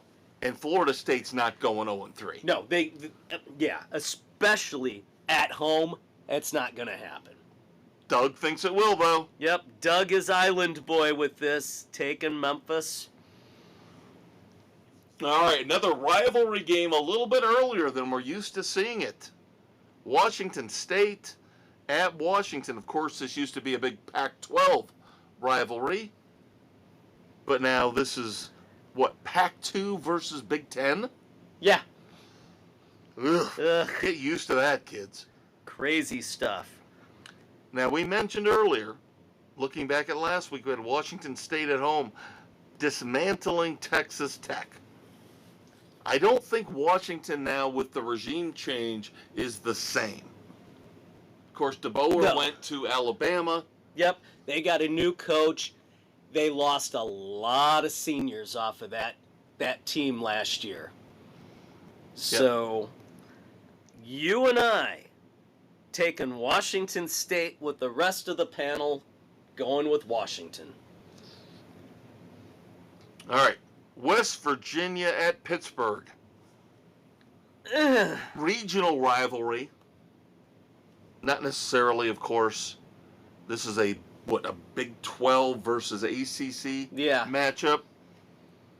Pittsburgh has looked better than I thought they would here early on, where West Virginia has looked worse. Yep, and we have a split decision. Well, 4-2. 4-2. 4-2. So you, me, Bill, and Aaron take Pittsburgh. Sam and Doug are going with West Virginia. Island boy! What do I care? I'm already off to a terrible start. There you go. And I will explain this pick. Texas A&M goes into the swamp in an SEC matchup to play the Florida Gators. Florida for me. The Gators for me. Everybody else, 6 of the 8 panelists. We're going with A&M. Let me explain this to you. Florida. Let me explain this pick to you in the simplest of terms, David. You're desperate? No. No. Everybody? No. Florida got beat in their one loss at home by a superior Miami Hurricanes squad. Texas A&M held their own at home against an awful Notre Dame team. You tell me what logic dictates Florida back in the swamp against a team that could barely hold on in a loss against Notre Dame and Riley Leonard. Florida big. I will still take A&M over those underperforming waste of space Gators. This is an easy pick. It was. Pick. You're leaving this one for me to pick up a game on everybody. More power to you if you do, but you're wrong. UCF, back on my old stomping grounds. Orlando. UCF on the road to play TCU.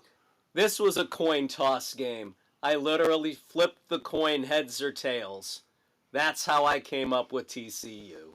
Bill and I are taking UCF. Everybody else takes TCU. I'll tell you exactly why I picked this game. I looked at the spread. I saw how it shifted. TCU originally favored by 0.5 point, and then it shifted to UCF favored by 2.5. Therefore, the Sharps are betting UCF. I went with UCF. Well, there you go. I cannot believe this pick. I cannot believe this game. A Big Ten matchup. That's the first shocking part of this. Indiana at UCLA. The second shocking part of this is I think the Hoosiers have got something. Their offense looks unbelievable. Got a damn good team. And Deshaun Foster does not inspire confidence. Going all the way back to his first press conference where he couldn't put two sentences together. Yeah. And then they barely won at Hawaii in their first game. I'm telling you, Hoosiers win. Hoosiers win big. Yep, Hoosiers for you, me, Sam, and Bill. Doug and Aaron taking the home Bruins. So there you go, kids. How about that? Almost an hour and a half, all of football. Get used to it, people. Yep, so that leaves us about half an hour. Get used to it. Half an hour to cover everything else, and that's fine because baseball, not much. Hey, the Sox are 7 games away for setting the loss record with their loss to the Indians today. 33-114.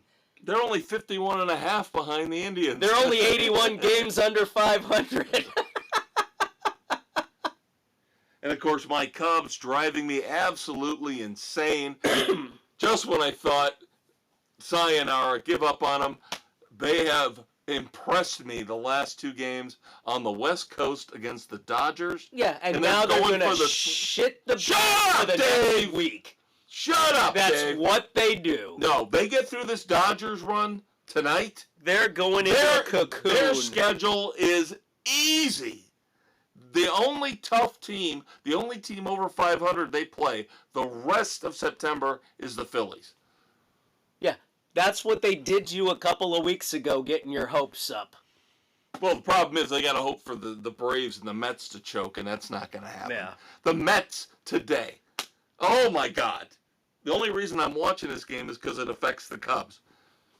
The Toronto Blue Jays went into the 9th inning with a no-hitter against the Mets, winning 1-0. Guess what happened? They lost 2-1? I think 3-1. I think it was 3-1. Yeah. There you go. And see, this is where the analytics geeks are going to go, why you don't leave him in for 9 innings? He's probably over 100 pitches. You never should have left him in. You should have put in a relief pitcher. No, you give the guy the opportunity. So the Mets won today, which kills me because the Cubs are only 4 out of the wild card right now at 75 and 70. Second place in the NL Central, 8.5 behind the Milwaukee Brewers. And of course, we need to bring up last Wednesday. Because last Wednesday, despite the fact that around this game they look like complete and total shit, the Cubs threw a combined no-hitter versus the Pittsburgh Pirates. Yep. Very Imanaga, impressive. Pearson, and Hodge combined for a no-hitter. Kudos to them for that. Hey, it's time for our 300 hitters. We are back up to 8 again from 7 last week. Witt Jr. still leads. He's at 334, down from last week's 340. Guerrero Jr. second at 321 still, down from 328. Judge still sitting third at 320, down from 324. And Shohei Ohtani is 13th on the list at a whopping 290. He's still probably going to be the MVP.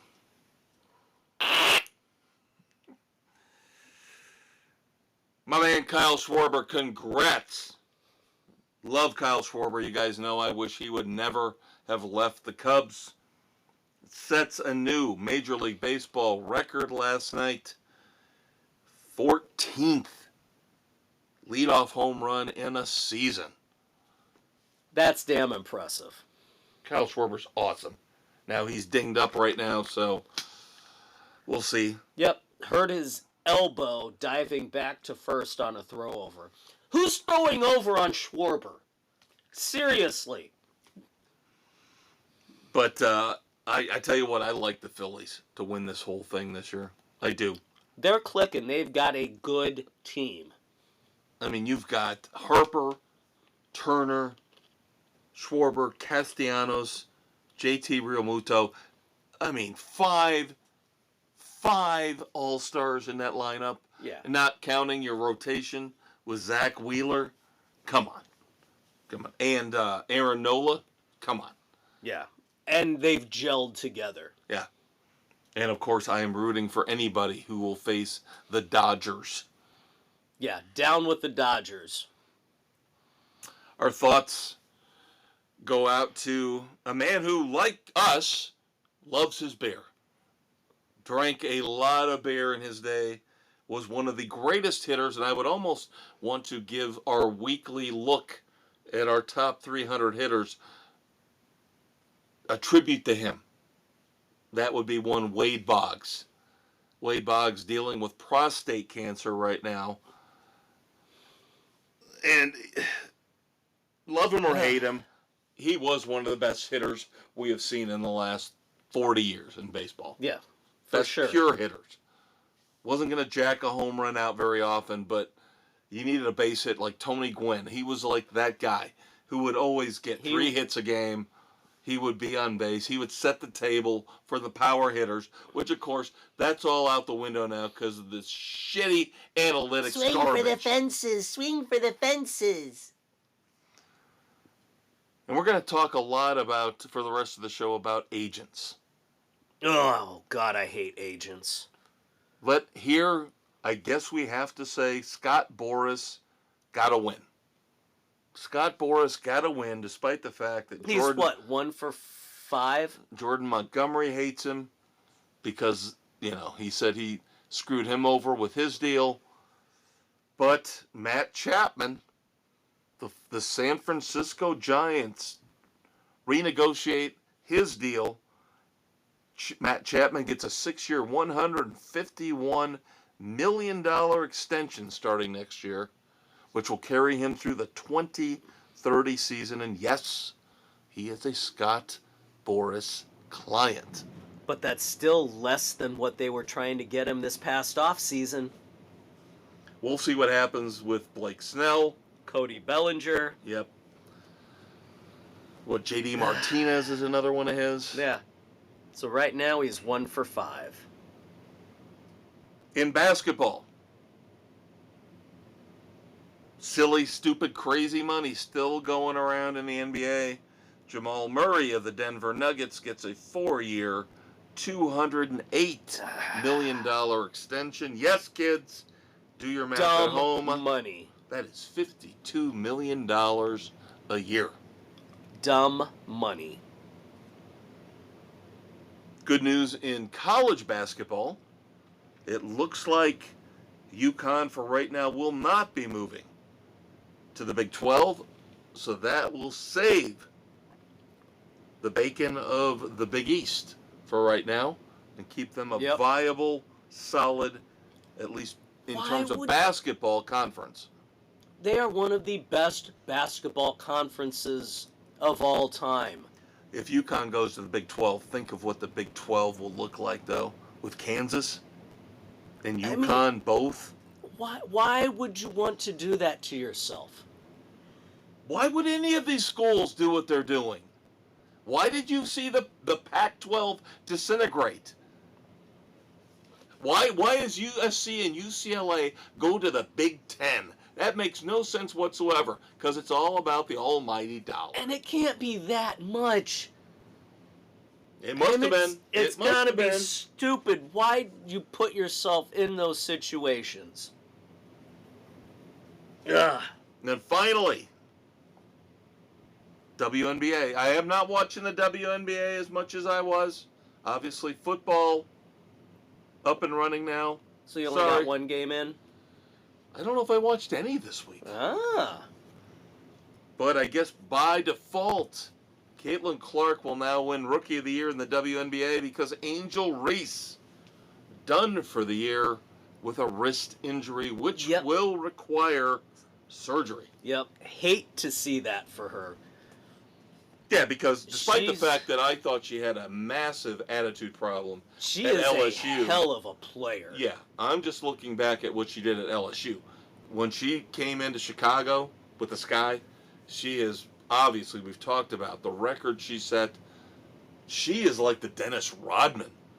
I mean, with the rebound she pulls Yeah. down, she's like the Dennis Rodman of the WNBA. I'm not saying Yeah. that in a bad way. No, she is a damn good player. She's doing the dirty work. Yeah. You need that type of player. And that's what I think the Fever need to take the next step. Is that type of player. They need somebody down and dirty. And they don't have that right now. Now the players for the Fever have gotten all together and they know how to play with each other. Sorry. I No didn't pun mean that- intended. yeah, I didn't mean that way. Even though I've said half the NBA are lesbians, so, they probably do know how to play with each other. Anyway. But they need an enforcer. They need one of those big bodies in the middle, Yeah. like an Angel Reese. Oh my God! If you could have got Angel Reese and Caitlin Clark on the same team, that would have been basketball heaven. That would have been insane. Yep. But now, of course, what have we not done yet? We have not talked about racing.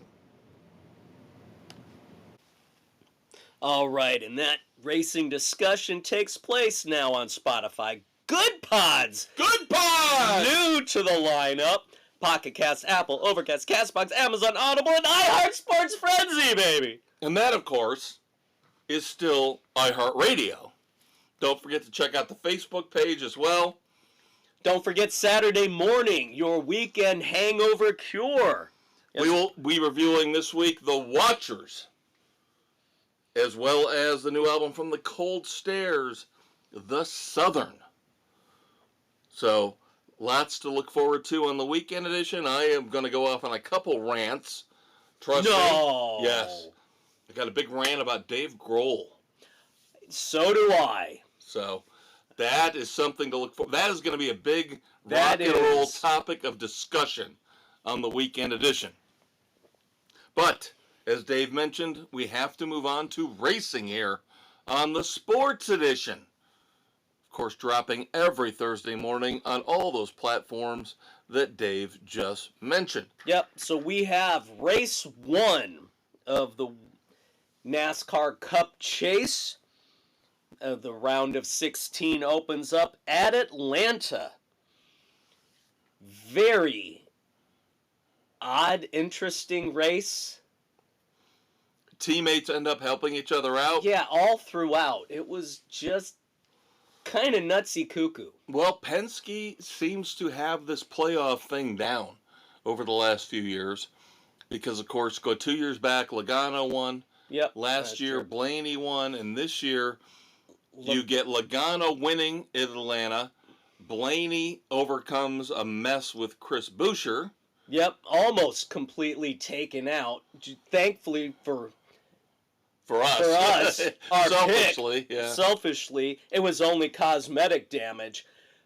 I think it helped that car. because Blaney was racing like a madman. That car, he could put it anywhere and move up. And of course, in Blaney, the final bit. Yep, Blaney won the first stage, finished second in the second stage, finished third in the race. Great points day. Second in the race. No, they gave it to Suarez. Oh, They right gave it at to the Suarez. last? Yeah. Ah. Yep. Bastards. And then Austin Cindric, the third Penske car, won the second stage. So great day again overall for Penske. Michael McDowell had the pole for the Atlanta race. So, we're one race in. Joey Logano locked into the field of 12. But we have other issues and topics to discuss. Yes, new charters. Not Not going over very everybody. well. No. Not everybody has signed. It sounds like from Hendrick, most of the teams signed because after 2 years, they was just tired of quote. dealing with the That's bullshit. the fucking quote I hate. You are just absolutely got right. tired of dealing with this. Yeah, Rick Hendrick said, quote, I was just tired, unquote.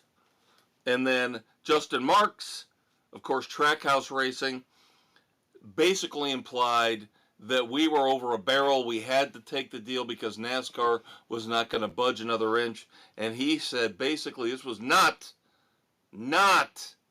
partnership and collaboration like I normally deal with in business. Yeah. And But there are two teams. two holdouts, 2311 and Front Row. Yep, they will not sign the charter extension. Of course, this extension goes from 2025 through 2031 with another 7-year option. But once we get done with this current Cup season, that's when things get interesting because in December, the charters expire and NASCAR could revoke all charters for Front Row and 2311. Yep. And they put in the provision in this new charter that the France family can hold a charter and form their own teams. Which, of course, we've been talking about Yeah. for months, how that was on the table. But yeah, the quote, again, from Rick Hendrick just bothers me. I mean, as a business person, how do you say, I was just tired? You're basically admitting I caved because I was just tired of negotiations. So basically, Because NASCAR wore you down and won. So, Rick, you're a little bitch. Yep. Is what you are. Maybe you should have just let Jeffy take over the negotiations there, the younger guy. I just don't like that quote. No, I don't either. And you know damn well NASCAR would not be pulling this shit if Dale Sr. were still around. No. There's no way in hell they would be getting away with this shit. So all eyes are going to be on 2311 and Front Row to see what happens with them over the next few months. Now, in terms of stuff on the track, Kyle Larson, it is official that he will try again in 2025 to pull the double. Yep. But- Everything is aligned with Hendrick and Arrow. But, But again, Rick Hendrick comes into the headlines, as he is so wont to do, saying that we now have prioritized the Coca-Cola 600. So, if there is going to be any sort of a delay or any issues with Kyle getting to the Coke 600 on time, he will abandon the the Indy 500. 500 run. Tony Kanaan will take over, and he will head out to Charlotte. The goal is to have Kyle Larson in the car at the start of the Coca-Cola 600. To avoid another rain delay fiasco. Even though he is technically kind of sort of retiring, at the end of the year, Martin Truex Jr. will run the Daytona 500, and I believe this will be for 2311. Yes. With his old crew chief, Cole Pern. But now, after we just talked about with 2311, Will they have the charters to run it? Very, very interesting. Who knows?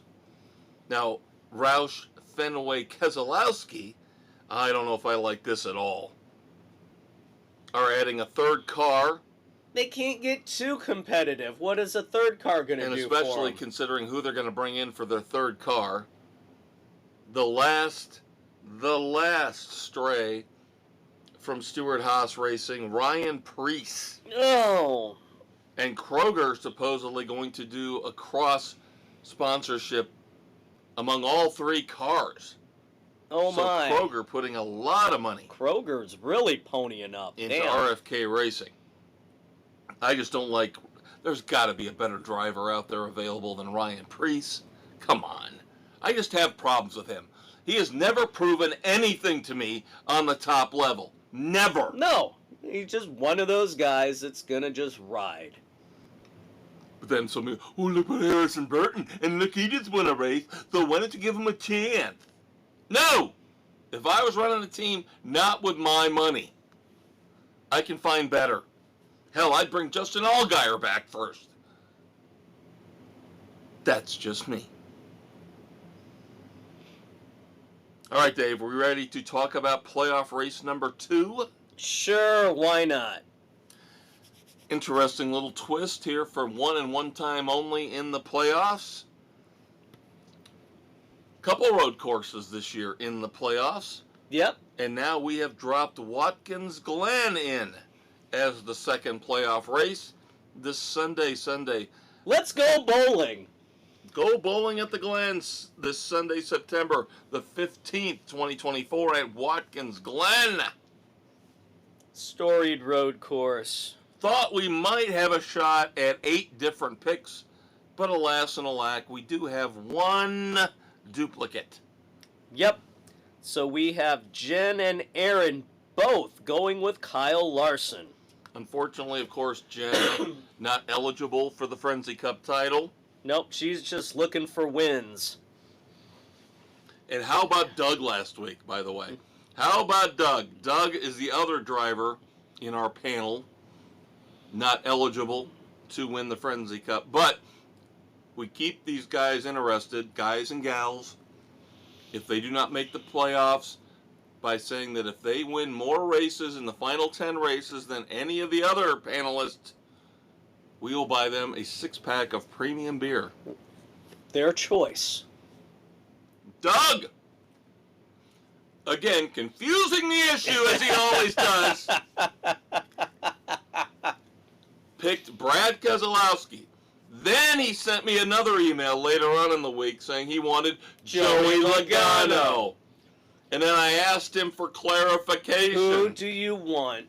And he said, I will take Keselowski for Atlanta. Give me Logano for Watkins Glen. Oh! Oh, no! Doug. Just gave himself up. You Keselowski'd yourself. Yep. So, yes, Doug takes Joey Logano. Now, I'm in the lead. I am taking Tyler Reddick. Not 100% confident in this pick, but Reddick, of course, solid on road courses. I'll take it. Yep. I'm going with defending race winner William Byron, who won earlier at the Circuit of the Americas. So not a bad road racer himself. Yep, and I like Sam's pick as well, Christopher Bell. Yep, you and Sam took the other 2 drivers I was flirting with. Yep. Bill goes with a very interesting pick considering he's only 10 points out of the lead. Now, it's not the pick itself that I have a problem with. It's, is A.J. Allmendinger going to try to get stage points? That's the key. He is looking for the win. He is going to go balls to the wall for the win, which is fine and They're great. going to have they are going to have their plan, their race plan set to try and win it. Yep. Whereas the other drivers we're talking about are in the playoffs, so they're going to try to get as many points, stage wins, stage points as they can. Yeah. That's why I don't know if I agree with this pick. I like A.J. Allmendinger on a road course for a win, but how many stage points is Bill giving up here? Yeah. And then finally, Nick takes the other guy I was thinking of. Yep. Chase Elliott. Yep. So I like all the picks. I do. It's going to be a very entertaining, very interesting. Yep. And nobody bit on the wild card of Kyle Busch. What about Shane Van Gisbergen? They're going to go Him as well. They're going to go with the dinger. Why not go with Van Gisbergen? Again, he's one who's going for the win and not points. Right. Right. And you got to remember, kids. This year. Next year it's going to be a different story different altogether. Story. But you got to remember, kids, in our rules, now that we're in the playoffs, we're racing against each other, not racing against the Cup guys. We want max points to stay ahead of the other 7 people, or in this case, 5 people. Yeah. Since only 6 of us made the Frenzy Cup playoffs. But yes, a very, very interesting, solid group of 8 picks here for the Watkins Glen race. One time only in the playoffs here. Can you pick a driver? Yep. So we shall see how this goes. And I'll tell you what, if any of these guys flames out, that's going to be devastating. Yeah, that's going to hurt. Yep, we're not talking about a Talladega race coming up in another 3-4 weeks. This is one where you've got to max out as best you can on points. You need to get as many as you can heading into Talladega. Yep. Again, still a couple 3 weeks away. All right, we have to talk about the final major in tennis for the year, the U.S. Open. So this will take about 10 seconds. Aryna Sabalenka on the women's side wins her 3rd Grand Slam, and Jannik Sinner wins his 2nd Grand Slam title. Woohoo! Yay! Tennis. I used to like tennis. I did. But now with the There's big no 3... personalities anymore. With the big 3 going out... Yeah. Nobody's got a personality. They're all just, robot. All right, I do have one moment of silence, and I'm going to do things a little differently here, if that's okay with you. Let's do one moment of silence. I've got 3 badasses, but one of them will lead us directly into... Our dumbasses. Yes. Okay. Because we talked about this, we promised this. We have got a healthy, lengthy discussion about one dumbass situation in particular. And this moment of silence, I'm not trying to diminish it, but Mets legend Ed Kranepool passed away. Now, for me, it's kind of significant because I remember him when the Cubs would play the Mets back when I was a kid. So, I still cling to that old school baseball nostalgia and all those old players. Yeah. There you go. I still love all these guys, like Ed Kranepool, a lot more than I like 99% of the douchebags playing now. Oh, you mean the money-grubbing egomaniacs? Yeah. All right, my 3 Clint Eastwood badasses of the week. And let's stay with baseball. Sure, why not? Okay, even though this year maybe they're going to finish about 500, I've always respected the way the Tampa Bay Rays run their franchise in terms of talent. Yes, they draft well, they develop well. They just don't put any money into the major league team. Right. But we're dealing with that first part of what you're talking about, drafting and developing. The Rays have a prospect in the minors right now. His name is Chandler Simpson. And he is my first Clint Eastwood badass of the week. Not only would he shatter your expectations, Dave, when you do your weekly 300 hitters rundown, as he is hitting .356.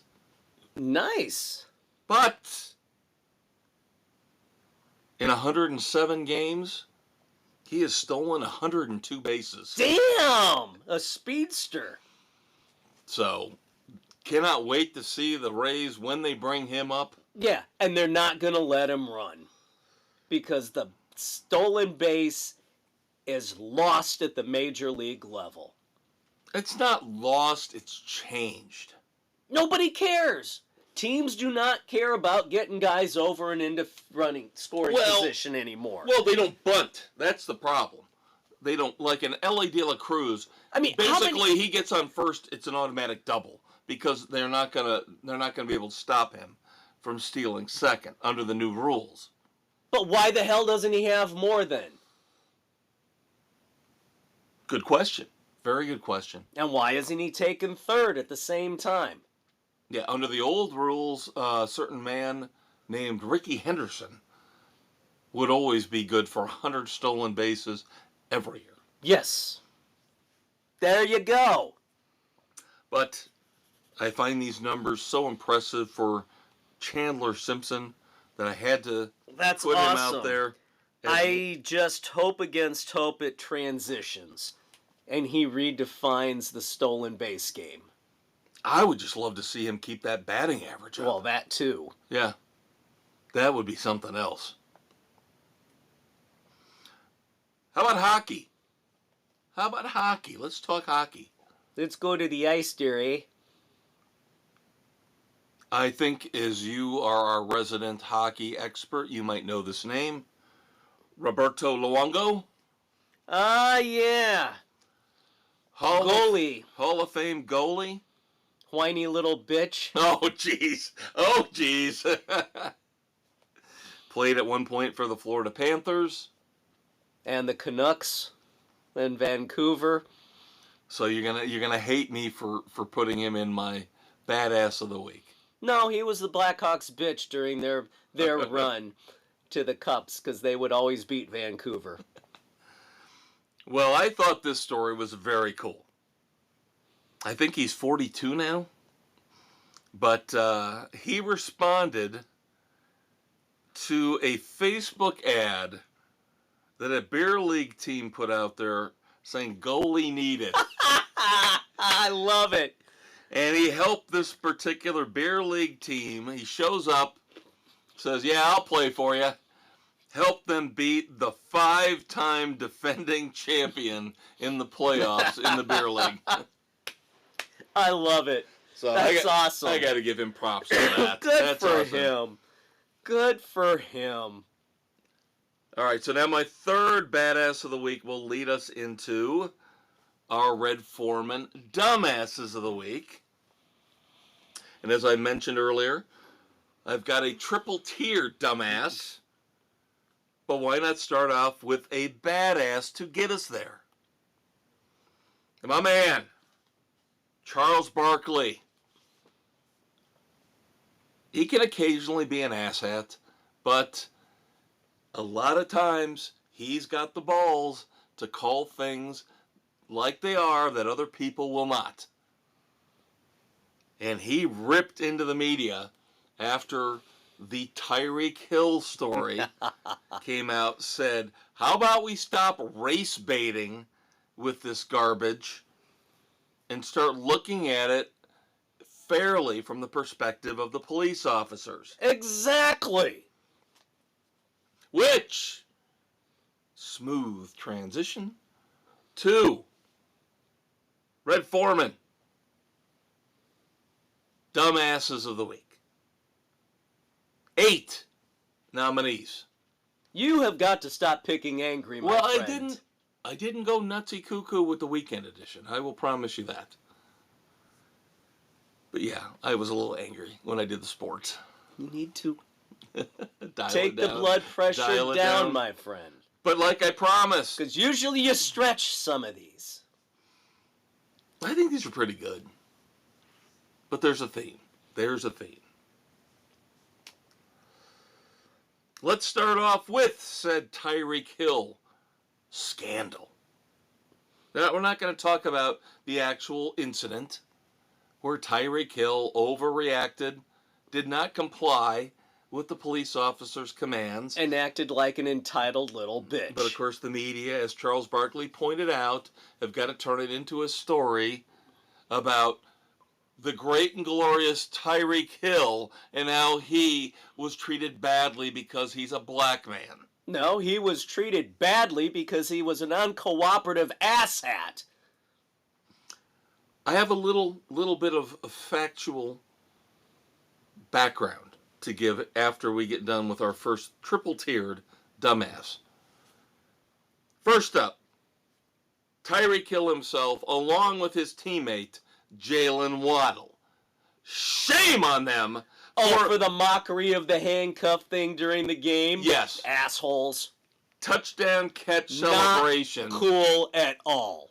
Where Tyreek Hill acted like he was in handcuffs and Jalen Waddle came over acting like he was a police officer leading him away. Bad form. Dumb beyond belief. And you wonder why the police officers in this country think everybody hates them with this kind of shit. If I had Roger Goodell's job, which I should, I would fine his ass to the moon. But of course, Roger Goodell is a pussy. He's a $50 million puppet.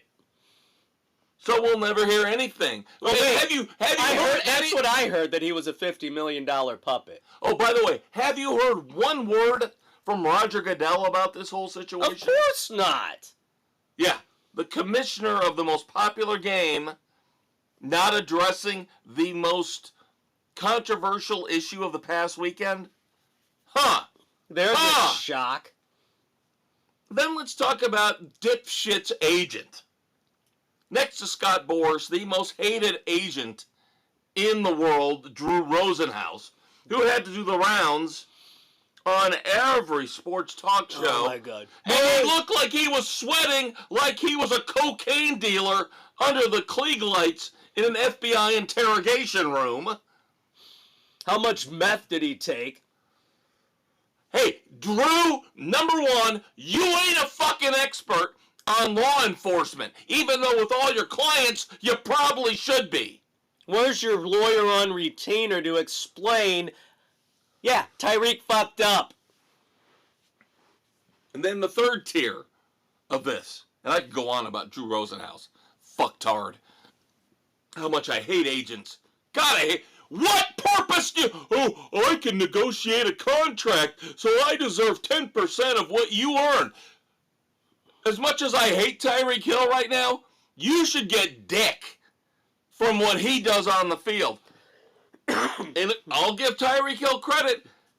He's a hardened criminal, man. Bounced right off him. He had a phenomenal game against the Jaguars. Didn't bother him a bit. Nope. Not going to lose any sleep because he Just doesn't like- think he did anything wrong. Just like Scotty Scheffler. And that's what Charles Barkley pointed out too, by the way. Yeah. He said, entitled asshole athletes. yeah, by the way, Scotty Scheffler went through the same shit and he went to jail.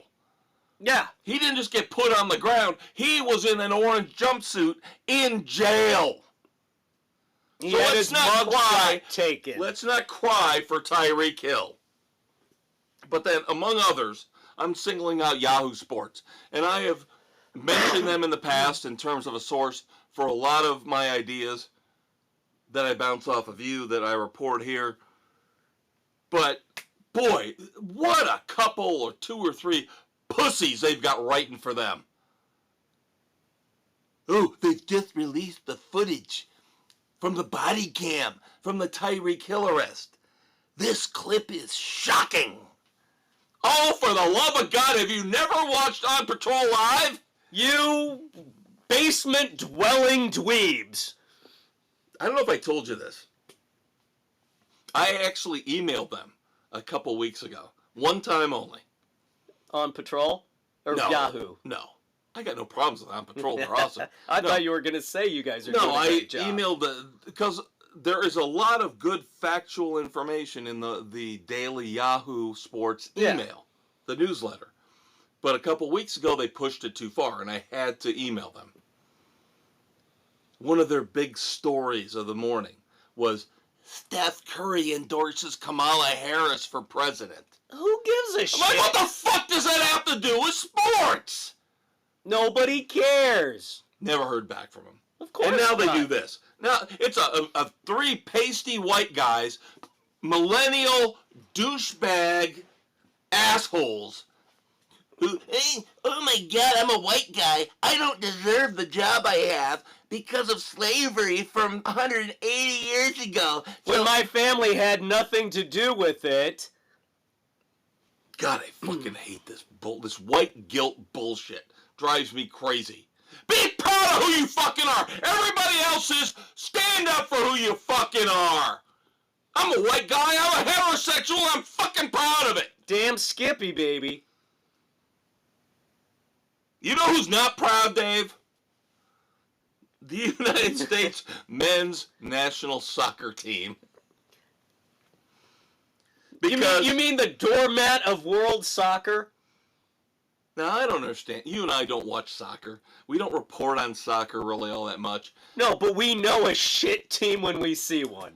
And they do these whole things where friendlies count, I guess, versus like World Cup matches versus I don't know. Whatever. But for the first time since 1957, the United States men's national team lost to Canada on U.S. soil. So much for the new coach. No, I don't think he was coaching them. I think there was a hang-up, so they just announced he actually Oh, he hasn't started officially yet. taken over. So this was still under the old idiot. Or temporary. Or a temporary guy. Oh yeah. my God. Interim coach. Something like that, probably. Gee, how about you think about new talent? Well, let's stick with soccer, but let's go over the pond. Let's go overseas. San Marino. You know where San Marino is? Somewhere. Yes. It's somewhere off of, Italy? The coast of Italy, I think. Yeah. Yeah. San Marino snapped a 140 match losing streak. Ever since they started their soccer team in UEFA, they actually finally beat somebody. They beat Liechtenstein 1-0. So now San Marino's record since they started playing. So there is a team worse than the U.S. men's national Yes. team.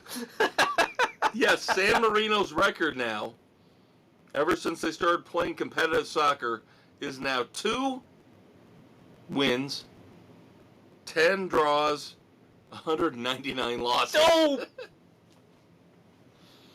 Wow. Yeah, kind of sucks. Kind of sucks. Cleveland, the Cleveland Browns. This is personal for me, so. Again, you picked angry.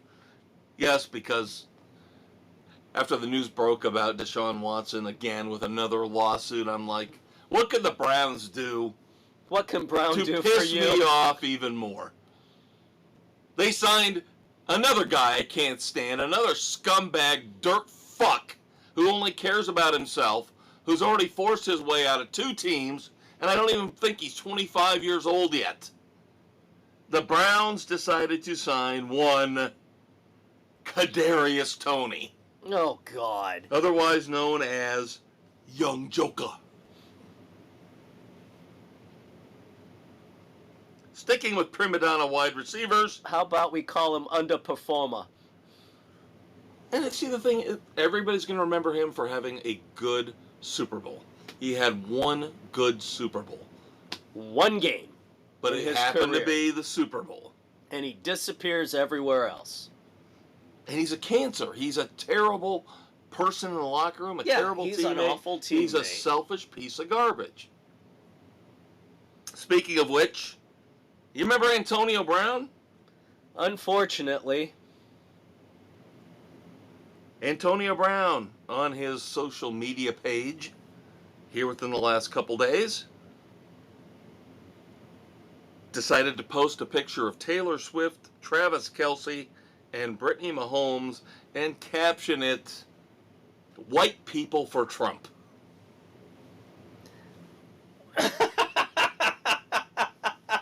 obviously before Tay-Tay decided to endorse Kamala Harris.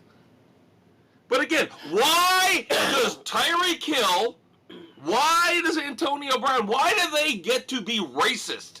And if a white guy had said, black people for Kamala Harris, canceled, vilified, racist, scumbag.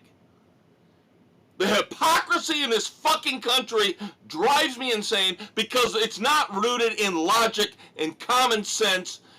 We're all stupid. Think about the words you're saying. Think about the people that you're backing. Idiots. Oh, speaking of which. Hey, Dave. Yeah. Are we talking AP yet? We can do him next. Adrian Peterson. Now, Adrian Peterson got in trouble with the whole thing, the old school switch thing with his kids, you know, going way back like 100 years. Yeah. When old school discipline, parents would make their kids go out and pull a tree branch off the tree and whittle it down. They get whipped with a switch. So he got in a big brouhaha over that. I believe he was suspended, wasn't he? Yeah. But he obviously has other issues and other problems. And this is another example of where there's smoke, there's fire. If you do one thing wrong, there's probably more. Many others coming down the road. So this is why I don't trust anyone. Because if I know you've done one thing in the past that's bad, egregious, nasty, you're going to end up doing it again. And you're going to do it again. And you're going to do it again.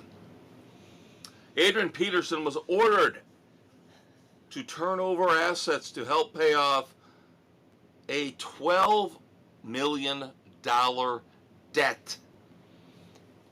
Yes, Adrian Peterson. Yes, I know he was not playing during this current age, but but he made a damn decent chunk of money. But he was stupid in who he picked to handle his money. Just awful. Just taken advantage of, as so many athletes are. Yeah. But this is again why I say intelligence. Learn, study, make yourself smarter and better than those around you. Don't let them take advantage of you. Be smart. Don't be Tyreek Hill. Talk to people in your organization who can help you with those decisions. All right, two more. Number one, this is bad timing. But it's stupid. Stupid, stupid, stupid. Today, of course, as we're recording, is 9/11. So why in holy God would the PGA hold talks with Live Golf, i.e. the Saudi Arabian government, in New York last night on the eve of 9/11? How about you go out to California? Because they are clueless, self-centered twits who have no rational thought to the real world. That's why. Didn't anybody think maybe this is a bad idea? No, they Let's don't. Let's go to Florida. If we'd done this in Florida, nobody would have said anything. No, they are just so self-centered, they don't think about anybody but themselves. No, we're going to do this with the Saudi Arabian government on the eve of 9/11 in New York. And finally, the last contestant for this week's Red Foreman Dumbass of the Week. This is where we're going local. Kind of, sort of.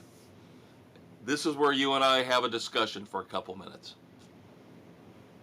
You have always kind of said to me, because you know I listen to a lot of sports radio. I listen to a lot of WFAN out of New York. I listen to a lot of what used to be CBS Sports Radio. Now it's the Yep. Infinity Sports Network. But one of their stations, of course, is out of Chicago. That would be 670 The Score. And you've always kind of asked me, why don't you listen to The Score? It's Chicago. You love the Cubs. You love the Bears. Why are you listening? don't like Dan Bernstein. There's now a better reason why I don't like Dan Bernstein. Nobody likes Dan Bernstein. The latest controversy swirling around Dan Bernstein comes from the fact that I guess, you know, Barstool Sports, right? Right. Most of those guys have Barstool attached to their name. So I guess, was it late last week? The show before Bernstein and Holmes. Mully and Haw. Barstool Eddie, I guess, was guest hosting. And they were doing the handoff, the transition. And Barstool Eddie asked a question to Dan Bernstein. And God forbid, oh my God, he called him Bernstein. Hey, Bernstein. Yeah, like, how do you feel about that, Bernstein? Something like that.